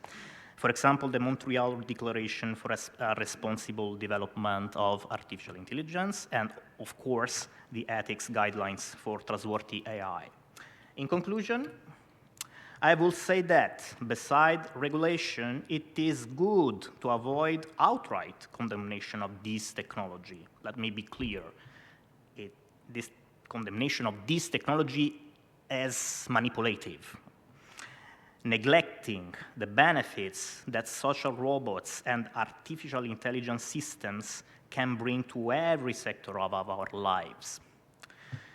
But then the direction to take is that of a, let's say, artificial or, let's say, synthetic ethics that evaluates each project individually. In a close contact with AI experts, ethics experts, lawyers, the dialogue between ethicists and engineers from the early stages, of product or service development is essential. To not let market laws dictate the direction of research. As in the controversial sex robot you can rape for just $10,000. Yes, it was advertised like that on the website. So in conclusion, without resorting to the extreme of excluding these new artificial identities from our relationships, it is good to try to understand and ethically exploit them, not only for social improvement, but also to better understand ourselves. Thank you. And here a quick recap. Thank you very much again for this interesting presentation, which also explores other aspects of the presence, the increasing presence of AI within our lives. Questions? Yes, please. Why not just an outright ban? Why do you make an exception at the end? From everything you described, you didn't say anything positive about them. So you said many, many negative things, and then you said, but we need to have responsible development. So why not just ban them? Dan, for example, said that these are counterfeit humans. And if they're counterfeit, just like counterfeit money is banned, then why not ban counterfeit humans? Yeah. Basically, just 15 minutes are not enough to. I was very I felt that it was urgent to describe all the controversial cases because it's well known that they can also be beneficial for people that are not that have, for example, health issues, I don't know, for example, they can also help the accessibility, yeah, so it's just a matter that I didn't have time to, yeah, but your comment is, yeah, thank you, it's... There are positive sides. Yeah, there are positive sides, and it is essential to develop from the beginning a technology by implementing, by fostering a dialogue between experts from different fields. Just I said, you know, engineers, also people that are experts in ethics. Yeah. What? Thank you very much. Again, for your humility in responding, in answering to this, yeah, just, yeah.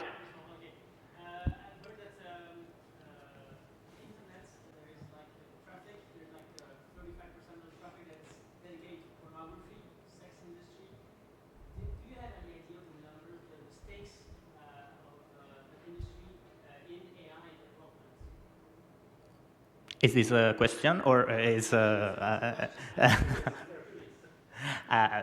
you asking for numbers? I don't have an idea, but it's. I think that probably the numbers are huge. That's why, as I said in the conclusion, it is important not to let the law, the market's law, to dictate the direction, because otherwise, yeah, you can go in directions that are not that good, you know. Yeah. But yeah, it's complex. It's complex to manage these things, you know, because internet, you cannot manage all the things that are happening on the internet. So we can talk, we can raise ethical questions, but still, the problem is serious. Thank you. Thank you very much again, Corrado, for this presentation. I have in the list Elad Magomedov. Yeah, you are. Yeah, but I don't have your slides here, so that's why my perplexity. My slides? You have slides? No, I don't have. Fine. So, an old style speaker. So thank you. Magomedov comes from the University of Leuven. The title is a very philosophical one, Existentialism as a Humanism in the Technoscientific Era. That's right? That is correct, yes. Thank you. You have 15 minutes again. Thank you for having me. As you can tell from my title, my background is in philosophy. And I would like to start with an observation, which is the reason why we all have gathered here, namely that the traditional notion of freedom is being compromised, and this within both the realms of theory and practice. In theory, the problem is that the scientific understanding of nature reduces human being to a mere effect in the causal chain to the extent that we possess a brain. And whereas the neuroscience surrenders our being and acting to determinism insofar as we are a physical thing, artificial intelligence subjects us to the same lot insofar as we are a thinking thing. Thus, in the realm of nature, what it means to be human, or our essence, is reduced to the laws governing material things and processes, whereas in the realm of culture, our behavior is subjected to what can be called a hyper-effective form of mass manipulation from which our decision-making can't seem to escape. Now, this is, of course, the dark side of artificial intelligence. Some of the positive aspects of it have been discussed today, but we are concerned about the dark side.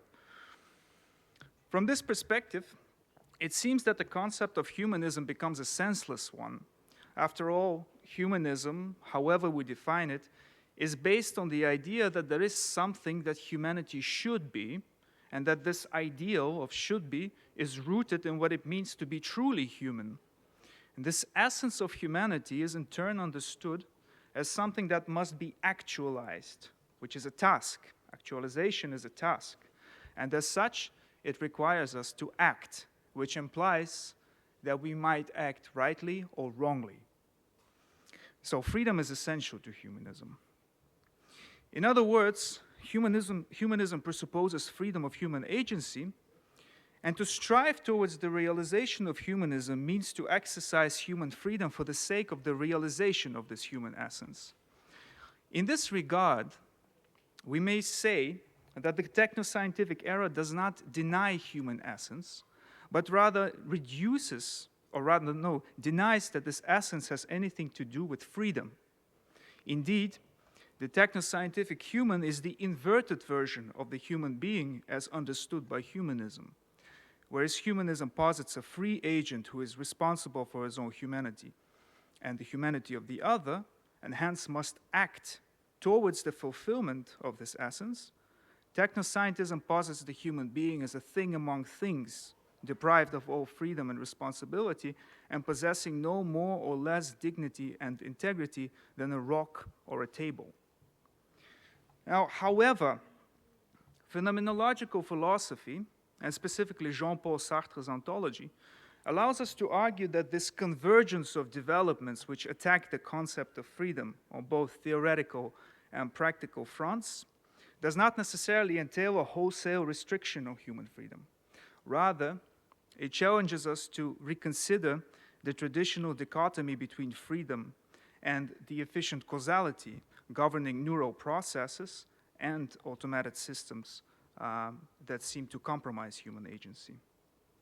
The sense of the Sartrean concept of freedom can be summarized by the argument that the domain of mechanical causality or determinism is the domain of things, and consciousness is not a thing. It is not a thing, but a precondition for anything to appear. And since it is not a thing, it is not embedded in the web of causality. Indeed, it cannot be limited by anything other than itself. But make no mistake, this is not the same thing as to say that it possesses free will. For Sartre, this means something else, and I will explain this in a moment. To better understand what is at stake here, let us take a closer look at the contrast which Sartre draws between consciousness and things. The pen on my desk, for example, is not free. Like the brain, it is subject to mechanical laws of causality. If I pick it up and release it, gravity will force it towards the ground. Every instant of its trajectory from my hand to its coming to rest on the ground can be calculated given the correct data. This thing, the pen, moves not of its own accord, but only through an external cause. Nothing about it can interrupt its embeddedness in the web of causality in which it is entangled. In fact, even this formulation, namely that its movement is not of its own accord, is not entirely accurate, since to have any accord at all, this thing must be able to relate to itself, and it must be able to relate to something other than itself.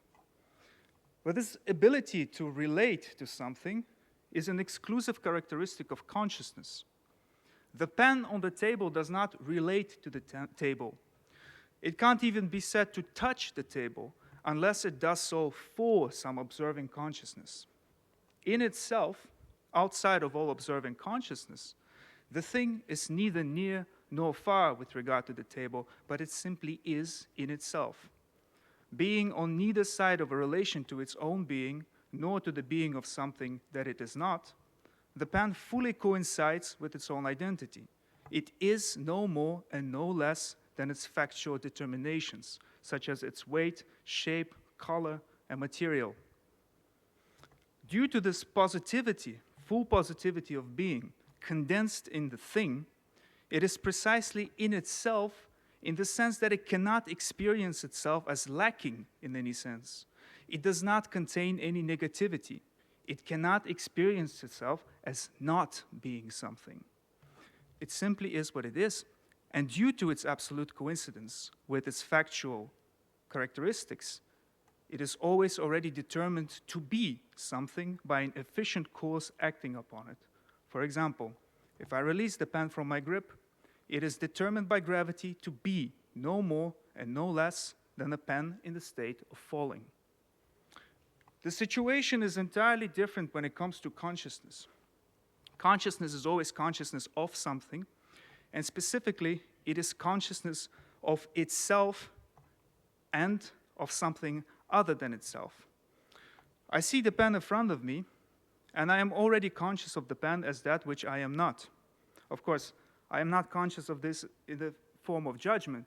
It is just a direct givenness to me. I directly experience myself as being other than the pen.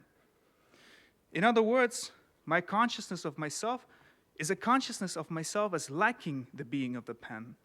And this introduces a negativity into consciousness, specifically a kind of negativity that cannot be found anywhere outside the domain of consciousness. Things are subjected to the laws of causality precisely because things contain no negativity that could somehow puncture a hole in the web of causality. Thus, Sartre's ontology allows him to affirm that even though the brain, being a thing, is determined by the laws of causality, consciousness arises precisely as an interruption of such determination. Drawing from the work of phenomenologists such as Edmund Husserl and Martin Heidegger, Sartre argues that consciousness, as a mere relating to itself or something other than itself, never coincides with itself, and it always already surpasses itself towards the world and towards the future, towards that which has not yet occurred, and constantly transcends the now instant, which persistently slides away into the past. So, because I am constantly oriented towards the future, I am always already flying as a consciousness, flying out of myself. As a pure negativity that is constantly suspended between the past and the future, between what has been and the not yet, consciousness is characterized by an interruption of efficient causality altogether. As soon as the universal laws of causality touch the brain that is now, consciousness has already surpassed itself towards what is not yet. For this reason, it is condemned to be free, as Sartre puts it. It is pure spontaneity that can be motivated, it can be conditioned, it can be carried away by itself, but it cannot be determined in the sense that a billiard ball can be determined to take a certain trajectory if impacted from a particular angle. Rather than being determined by its brain, one could say that consciousness is situated in its neurophysiological condition. But what distinguishes it from an automaton is its ability to have consciousness of its motivations and to either affirm or negate them by choice, to consent or not to consent. Even when one is physically forced into some situation, for example, through violence or imprisonment, one can choose against one's situation, even if this choice cannot be actualized, and this is very important. This approach allows Sartre to draw the important distinction between consciousness and volition. While consciousness is absolutely free and spontaneous, the will is not absolutely free, but it's rather subject to a more fundamental project in which consciousness is involved. So I am not free because I can do what I want according to Sartre. I cannot do what I want, but rather I am free because my projects are grounded in what is fundamentally a choice of consciousness to be or not to be in some manner. This does not mean, of course, that I can always get what I choose, but it only means that I am not determined to choose in a particular way, like the table is determined to be a table. In this manner, the determinism that the neurosciences describe does not compromise human freedom as such. It is rather the situation, the context within which we have to be free. And further, freedom for Sartre is not an abstract concept. It is always situated within specific contexts and circumstances. He argues that while human existence is fundamentally characterized by freedom, this freedom is not detached from the world. It is intimately intertwined with the situations in which we find ourselves, and also with others. And since freedom is always situated within concrete situations and social structures, these situations impose constraints and limitations on human agents, shaping the possibilities available to them and influencing their choices. By articulating freedom as situated, Sartre allows us to make sense of what it would mean to be free in a world where situatedness is defined by AI, that is to say, by automated decision-making processes and knowledge production. So he would agree that our situation shapes the horizon of our possibilities for action. But he would nevertheless insist that this is not a limitation of our freedom, but its very condition. Its very condition. It is because we today can only act within the context of AI that we are all the more responsible for every choice that we have to make. We have to be constantly aware of that responsibility and not see the fact that we live in the situation as an excuse to act or not to act in a certain way. Because every act is already an affirmation of the freedom that we possess within that situation. And being aware of this possibility of influence coming from the outside, I become all the more responsible to think my choice through, and I am condemned to carry the full responsibility for whatever decision I make. Because at the end of the day, even if I was misled, the possibility to make a different decision always remained open, even if I did not conceive it. It always remained open. I could have continued looking, reading, asking around, and so on. This brings me to the end. The Sartrean rejection of determinism in consciousness has, of course, significant ethical and existential implications. Since consciousness is not determined by causal forces, individuals do not merely follow predetermined scripts and hence remain responsible for their actions. What makes us responsible for our choices is not this or that choice and its justifications, but the ability to choose as such, which is an ability that is not possessed by things such as tables, rocks, or brains, for that matter. At the same time, since there is nothing determining what we are to be, our essence is not pre-given, but rather must be shaped through the individual choices that we make. In other words, what it means to be human is not a given, but a project. Humanity is not the actualization of what we already are, but rather a choice to be in a certain way, a choice which each one of us has to make for ourselves. Thus, to the extent that Sartre's existentialist philosophy insists that each of us partakes in shaping humanity, and also implies that we are responsible for shaping it in such a way that each one of us becomes aware of the responsibility that comes with our freedom.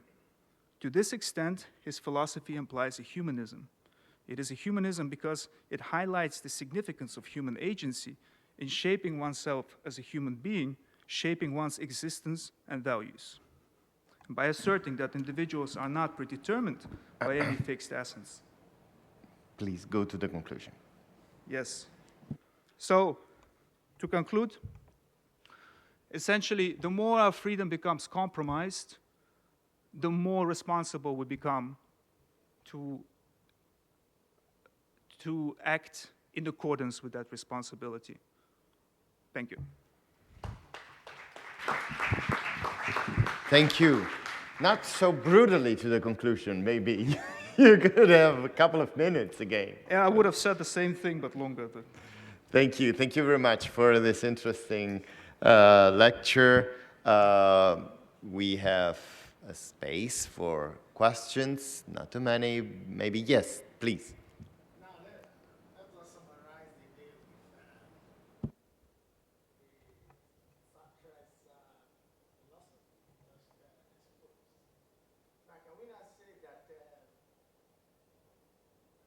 we have decided, humans of today, to create or to develop AI systems. And then we should also be responsible for accepting what we have decided to develop. And then live by it. In other words, all what we have been talking about, the legal problem, the ethical problem, the whatever, we have created that of our own freedom. And then we Yes. should, as he said, we should be committed to Yes. our decisions. I mean, that is going to be a very brutal conclusion of that to the whole AI discourse. We decided. Yeah. And then we should be responsible, then we should be committed to our decisions. Absolutely, yeah. Either way, but that they are like our friend that just gave us that brutal last present. This is our choice, our decisions. And when I say our, I mean, Sartre just talked about when you do something also, like you are representing the humanity, your decision. Yes. My point is that if with your Sartre's exposition, look at the AI development, we just need to live by it. Will lead to what?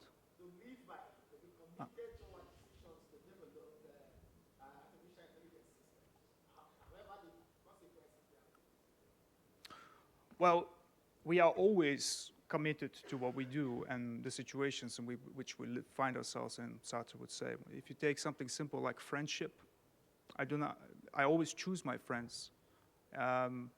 Somebody is not a friend by the fact that this friendship is given from somewhere, maybe God or some metaphysical exteriority.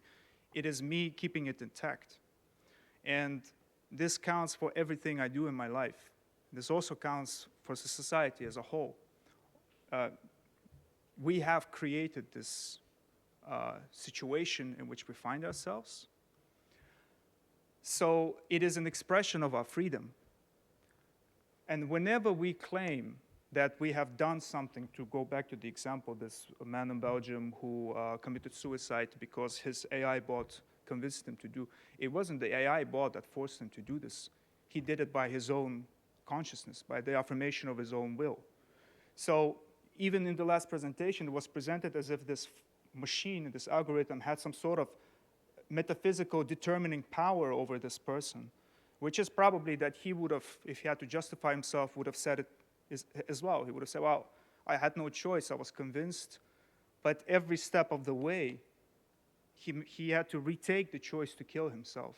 Every step of the way, while talking to her, while asking, are you sure I should do it, while going and looking for the weapons to do it, while actually doing it. And this is the whole point, that we remain radically free. And we remain responsible precisely for that reason. There's no excuses. We always are committed, we always are responsible, and we have to choose. We have to choose what we commit ourselves to, and we cannot escape the responsibility. Yes, that would be bad faith. It is a brutal picture because it has no space for excuses, at least not within the domain of projects. It's one thing if I have a tic, well, we don't organize an existence based on a reflex or a tic. So when it comes to freedom for Sartre, it's not pushing a button in Libet's experiment. It is a project that organizes our existence and the world around us. And this is why we must be aware that what we have created is a situation in which only seemingly any of our freedom, our ability to organize the world is compromised. Because in the past there were other challenges. And we must be in the first instance aware that if the children and the humans are using ChatGPT or other algorithms, we have to teach them, we have to make them see. Yes. And that's humanism. Other questions? But do you think that AI could be seen as a factor that conditions our freedom? So we are free, but we exercise our freedom under certain circumstances, social, environmental, economic, political circumstances, legal circumstances. AI is one of these many circumstances that can enhance or diminish our freedom, or no, we are free at all, no excuses, like you said. Well, it is definitely one of the challenges right now, but it is despite the fact that it's a challenge, there are no excuses. It is radical. Our freedom is radical, but I guess the problem that we find ourselves in is that there is a kind of a promotion of bad faith happening right now. There is through existence of artificial intelligence, but also sometimes, there is a popularization of psychiatric discourse. So you find oftentimes people explaining, justifying, or excusing themselves from doing something in reference to some diagnosis. And I'm not talking about criminal cases necessarily. This is happening now more and more in daily life. I am bipolar, so I had a manic episode. That's why I insulted you and said stupid things. So you can't touch me, really. But so it seems to me that the problem today is not so much the techniques and the technology, but a kind of mentality that couples these to mass production of self-denial, or denial of own responsibility and denial of freedom. And this is what has to be fought, because we remain free. Thank you very much. Yeah, one very small question. Or short and small answer. What worries me is indifference. I was in charge of the automatic translation of the World Congress of Philosophy, 6,000 people. And for the first time, it was machine learning, machine translation. People were sitting in their chairs, like here. They downloaded an application, Kudo, very good, the best, and they could hear the translation. Nobody told me that it was synthetic voice. They just heard it. Nobody told me. But they were aware of. Well, possibly not. So it's incredible. I mean, if you take Beijing 2018, 8,000 people, World Congress of Philosophy, 80 translators, leaving people in booths, doing a lot of effort for translating about 50 hours of plenary sessions. This time, nothing. I mean, it's a phenomenon, I think. It's in, and nobody cares, and nobody says, and possibly somebody said, too bad for the 80 people who don't work. So what I was saying is, so I'm not conscious that something has happened. That's my point. Yes, you are not conscious that something has happened, but you are conscious of the possibility of it happening. And if you could have, in principle, I mean, you have made a series of choices that led you in that situation. Yes, of course. I mean, there's two problems here. On the one hand, that people are indifferent, and this is a problem in itself. But on the other hand, that the fact that you were not told does not change your freedom and responsibility for the fact that you didn't do an effort to find out, because the possibility is conceivable. This is why in Germany, everybody, for instance, in the 40s or 30s was responsible. Same in Russia. Oftentimes propaganda kept things silent, but it was clear that, the possibility exists. And if I do not find out, I am complicit. Thank you. Thank you very much. So we now have the last presentation. Martina Properzi is there from the Pontifical University.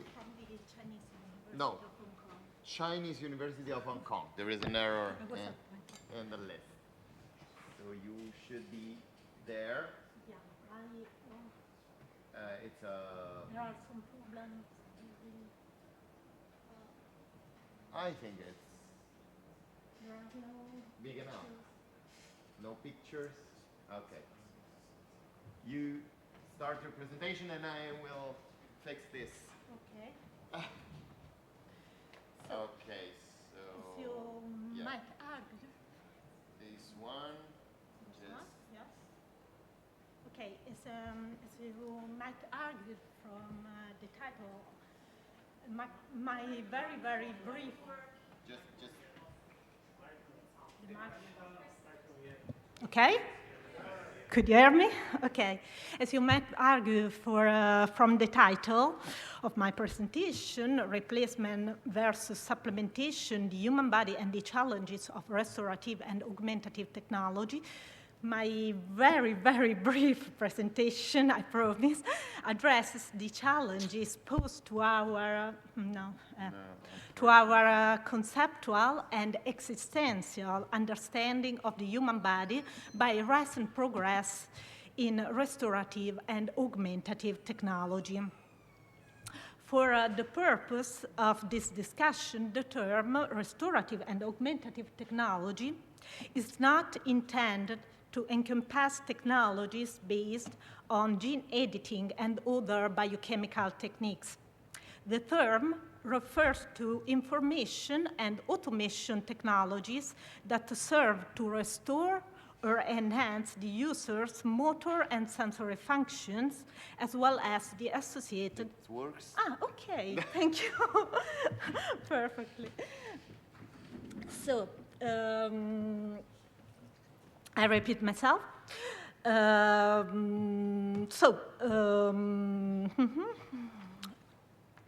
For the purpose of this discussion, the term restorative and augmentative technology encompasses information and automation technology that serves to restore and enhance the user's motor and sensory functions, as well as the associated lived experiences and subjective performances.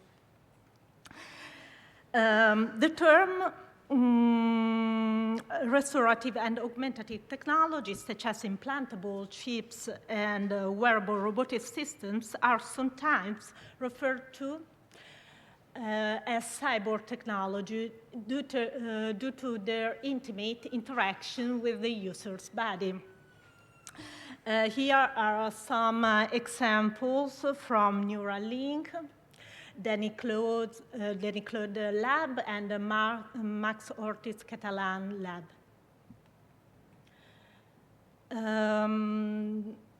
The objective of this presentation is to illustrate that a considerable portion of the design work conducted by innovators is shaped by implicit categorization. Restorative and augmentative technology is not a neutral mean or tool. Philosophers must consider the new generation of restorative and augmentative technology as a conduit of meanings and, on occasion, of cognitive and other kind of biases. Accordingly, it is imperative that both meanings and biases be identified and subjected to critical analysis in order to guarantee that their impact on perceptions and practices related in particular, but not exclusively, to the human body and its cultivation can be effectively managed by both societies and individuals. The following section will focus on the distinction between supplementation and replacement as a basic categorization that has yet to be fully elucidated and which affects 3 levels of technology design. First, the computational level of algorithms. Second, the interface level or the level of the bio-machine hybrid system. And third, the more abstract, so to say, level of technology use, that is the manner in which the device is designed to be employed by the end user. The argument is based on case studies selected from an emerging and highly critical area of restorative and augmentative technology, namely neurotechnology. Thank you. Neurotechnology benefits from recent advances in biocompatible and biomimetic materials, information fusion, and human body signal processing. The latter encompasses the analysis, modification, synthesis of signals that convey information about the body and its surrounding environment. Neurotechnology represents a particularly pertinent case study for two principal reasons. First, it is a technology that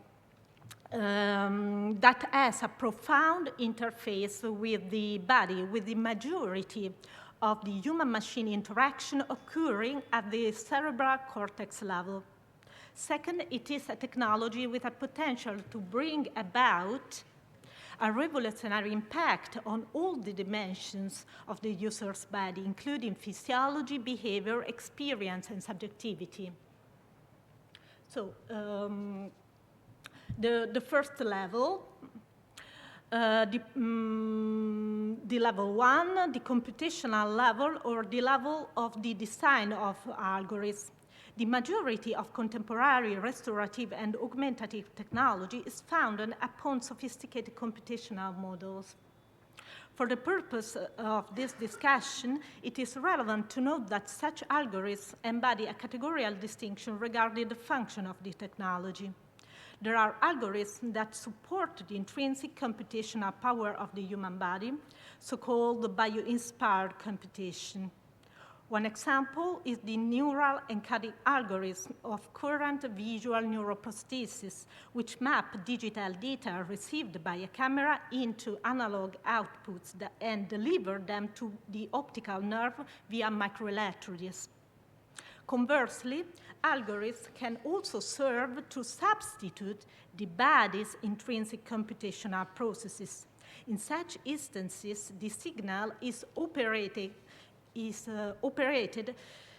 exclusively in digital format by the machine, as is the case with the new generation of brain implants that directly, that is to say without the mediation of the nervous system, communicate with extracorporeal computers, smartphones, or robotic limbs.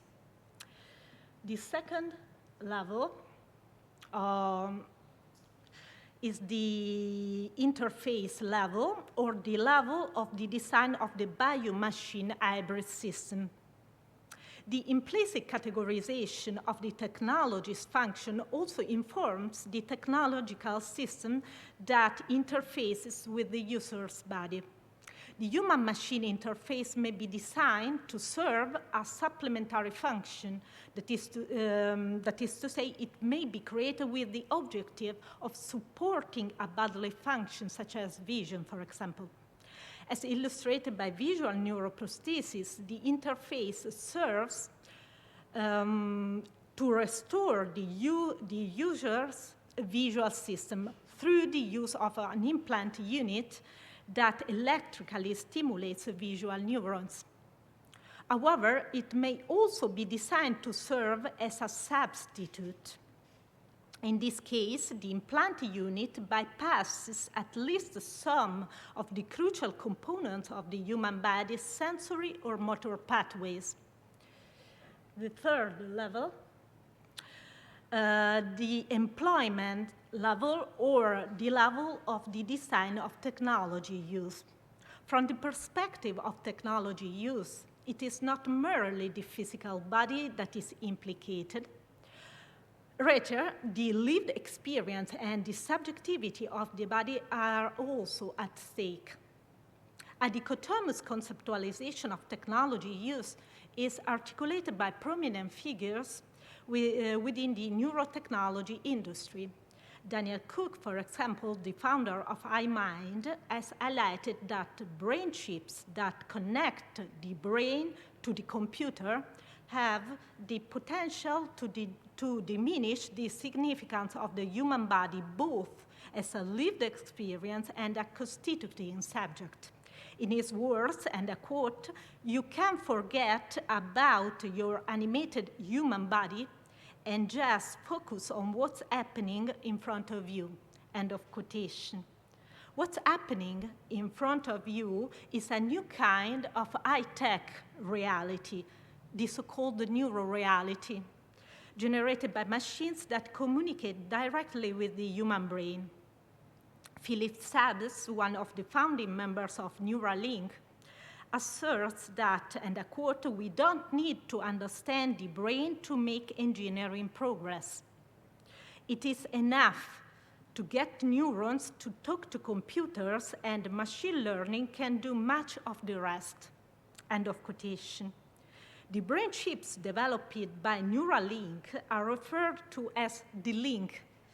This term implies that the brain-computer interface serves as a substitute for the body in terms of accessing the surrounding environment. Elon Musk's discourse on this subject exhibits a tendency to oscillate between two distinct conceptualizations.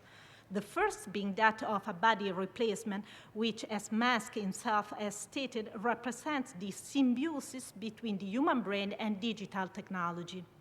And the second being that of a body supplement, which refers to devices designed to facilitate motor, sensory, and communication outputs for individuals with disabilities.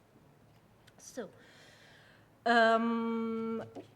what new insights can be derived from the isolation and characterization of the categories of supplementation and replacement on our systems of cognition and ways of being? In other words, what are the advantages of conducting a critical analysis of the technology's function in particular in neurotechnology design? First, in my opinion, there is one advantage. One advantage is a responsible design strategy, which makes technology free from biases to the greatest extent possible, and ideally informed by a critical categorical apparatus. Second, there is the possibility of using restorative and augmentative technology to produce novel ways of conceptualizing and practicing the human body. In this regard, certain philosophical movements, including feminist theory, transhumanism, and extended mind theory, have made noteworthy strides. These movements have endeavored to develop a novel anthropology that is grounded in the notion that technology is an inherent aspect of the human nature. This approach is often referred to as cyborg anthropology. The received philosophical attempts concentrate on ontological, biological, and/or evolutionary implications of human-machine hybrid. Some authors that have significantly contributed to the fields are Donna Haraway, Andy Clark, Woodrow Barfield, Kevin Warwick, but there are other very famous names.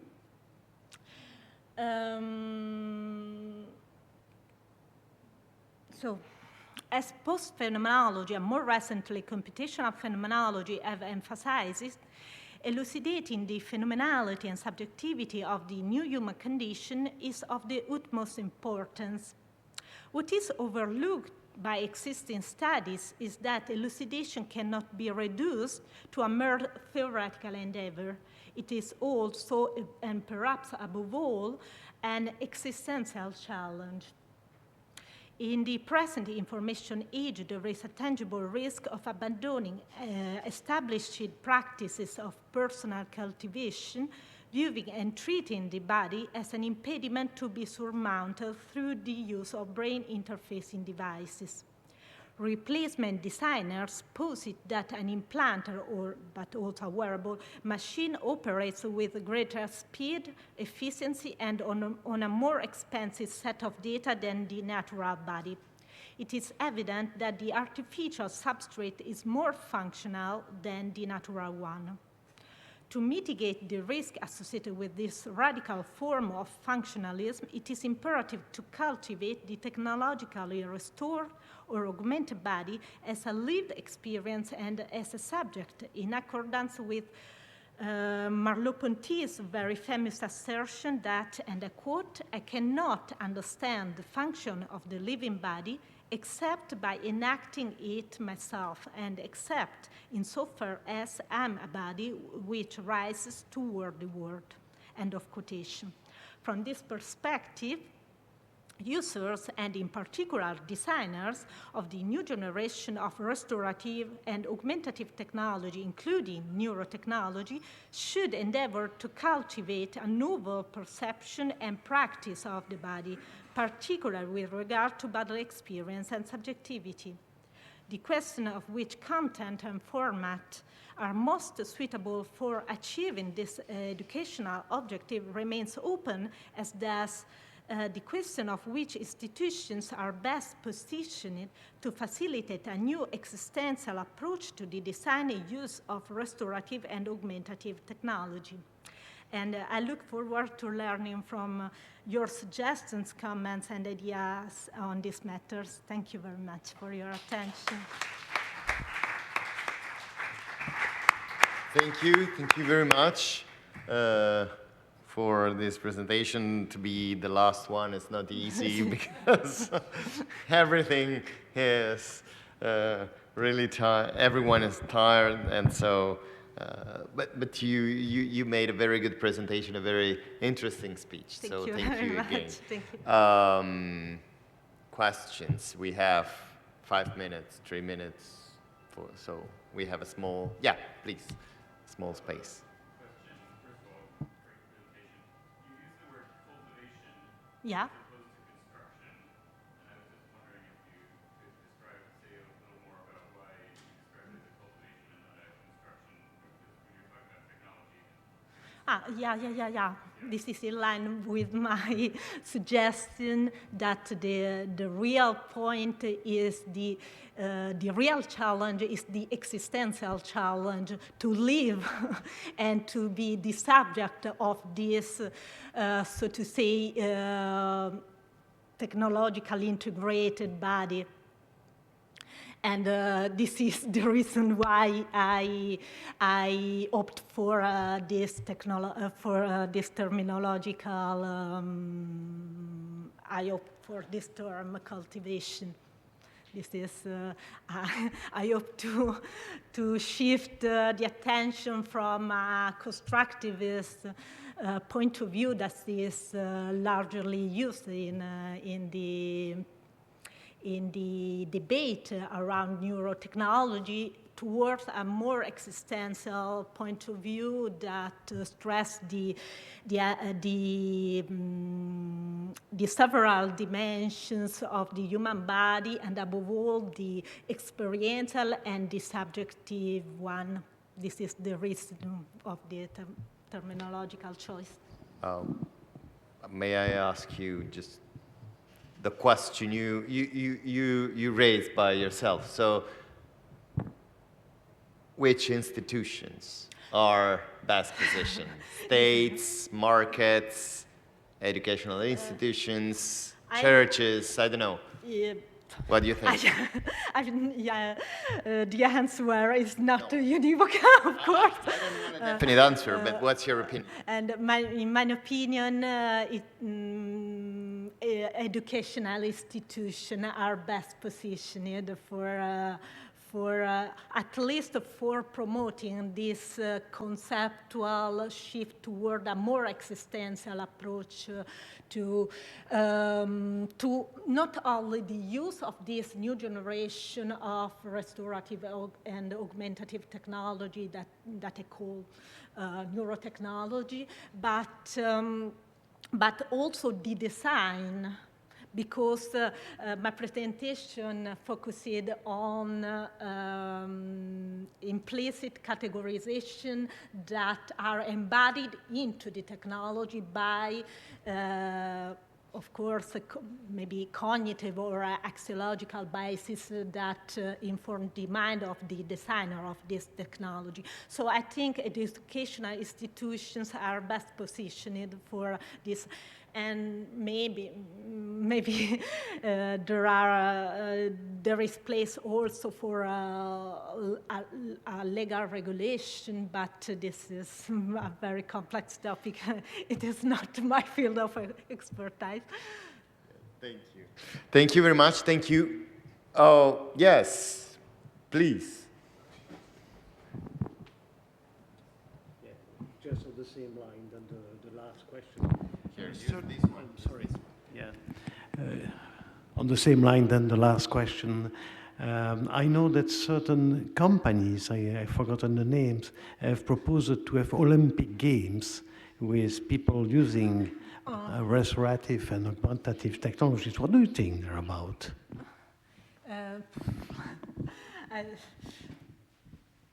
It depends on the nature of the competition. But this is a joke. But I think that the direction is not the right one.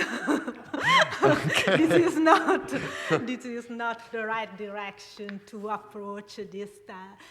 Because on the one hand, we are facing with a new generation of technology that is very important to address some pathological constraints of the human body and so on.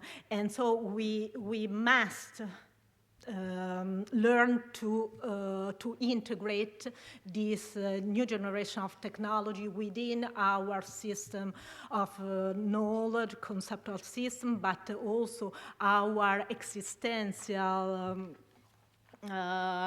understanding and or system of or value systems and so on. But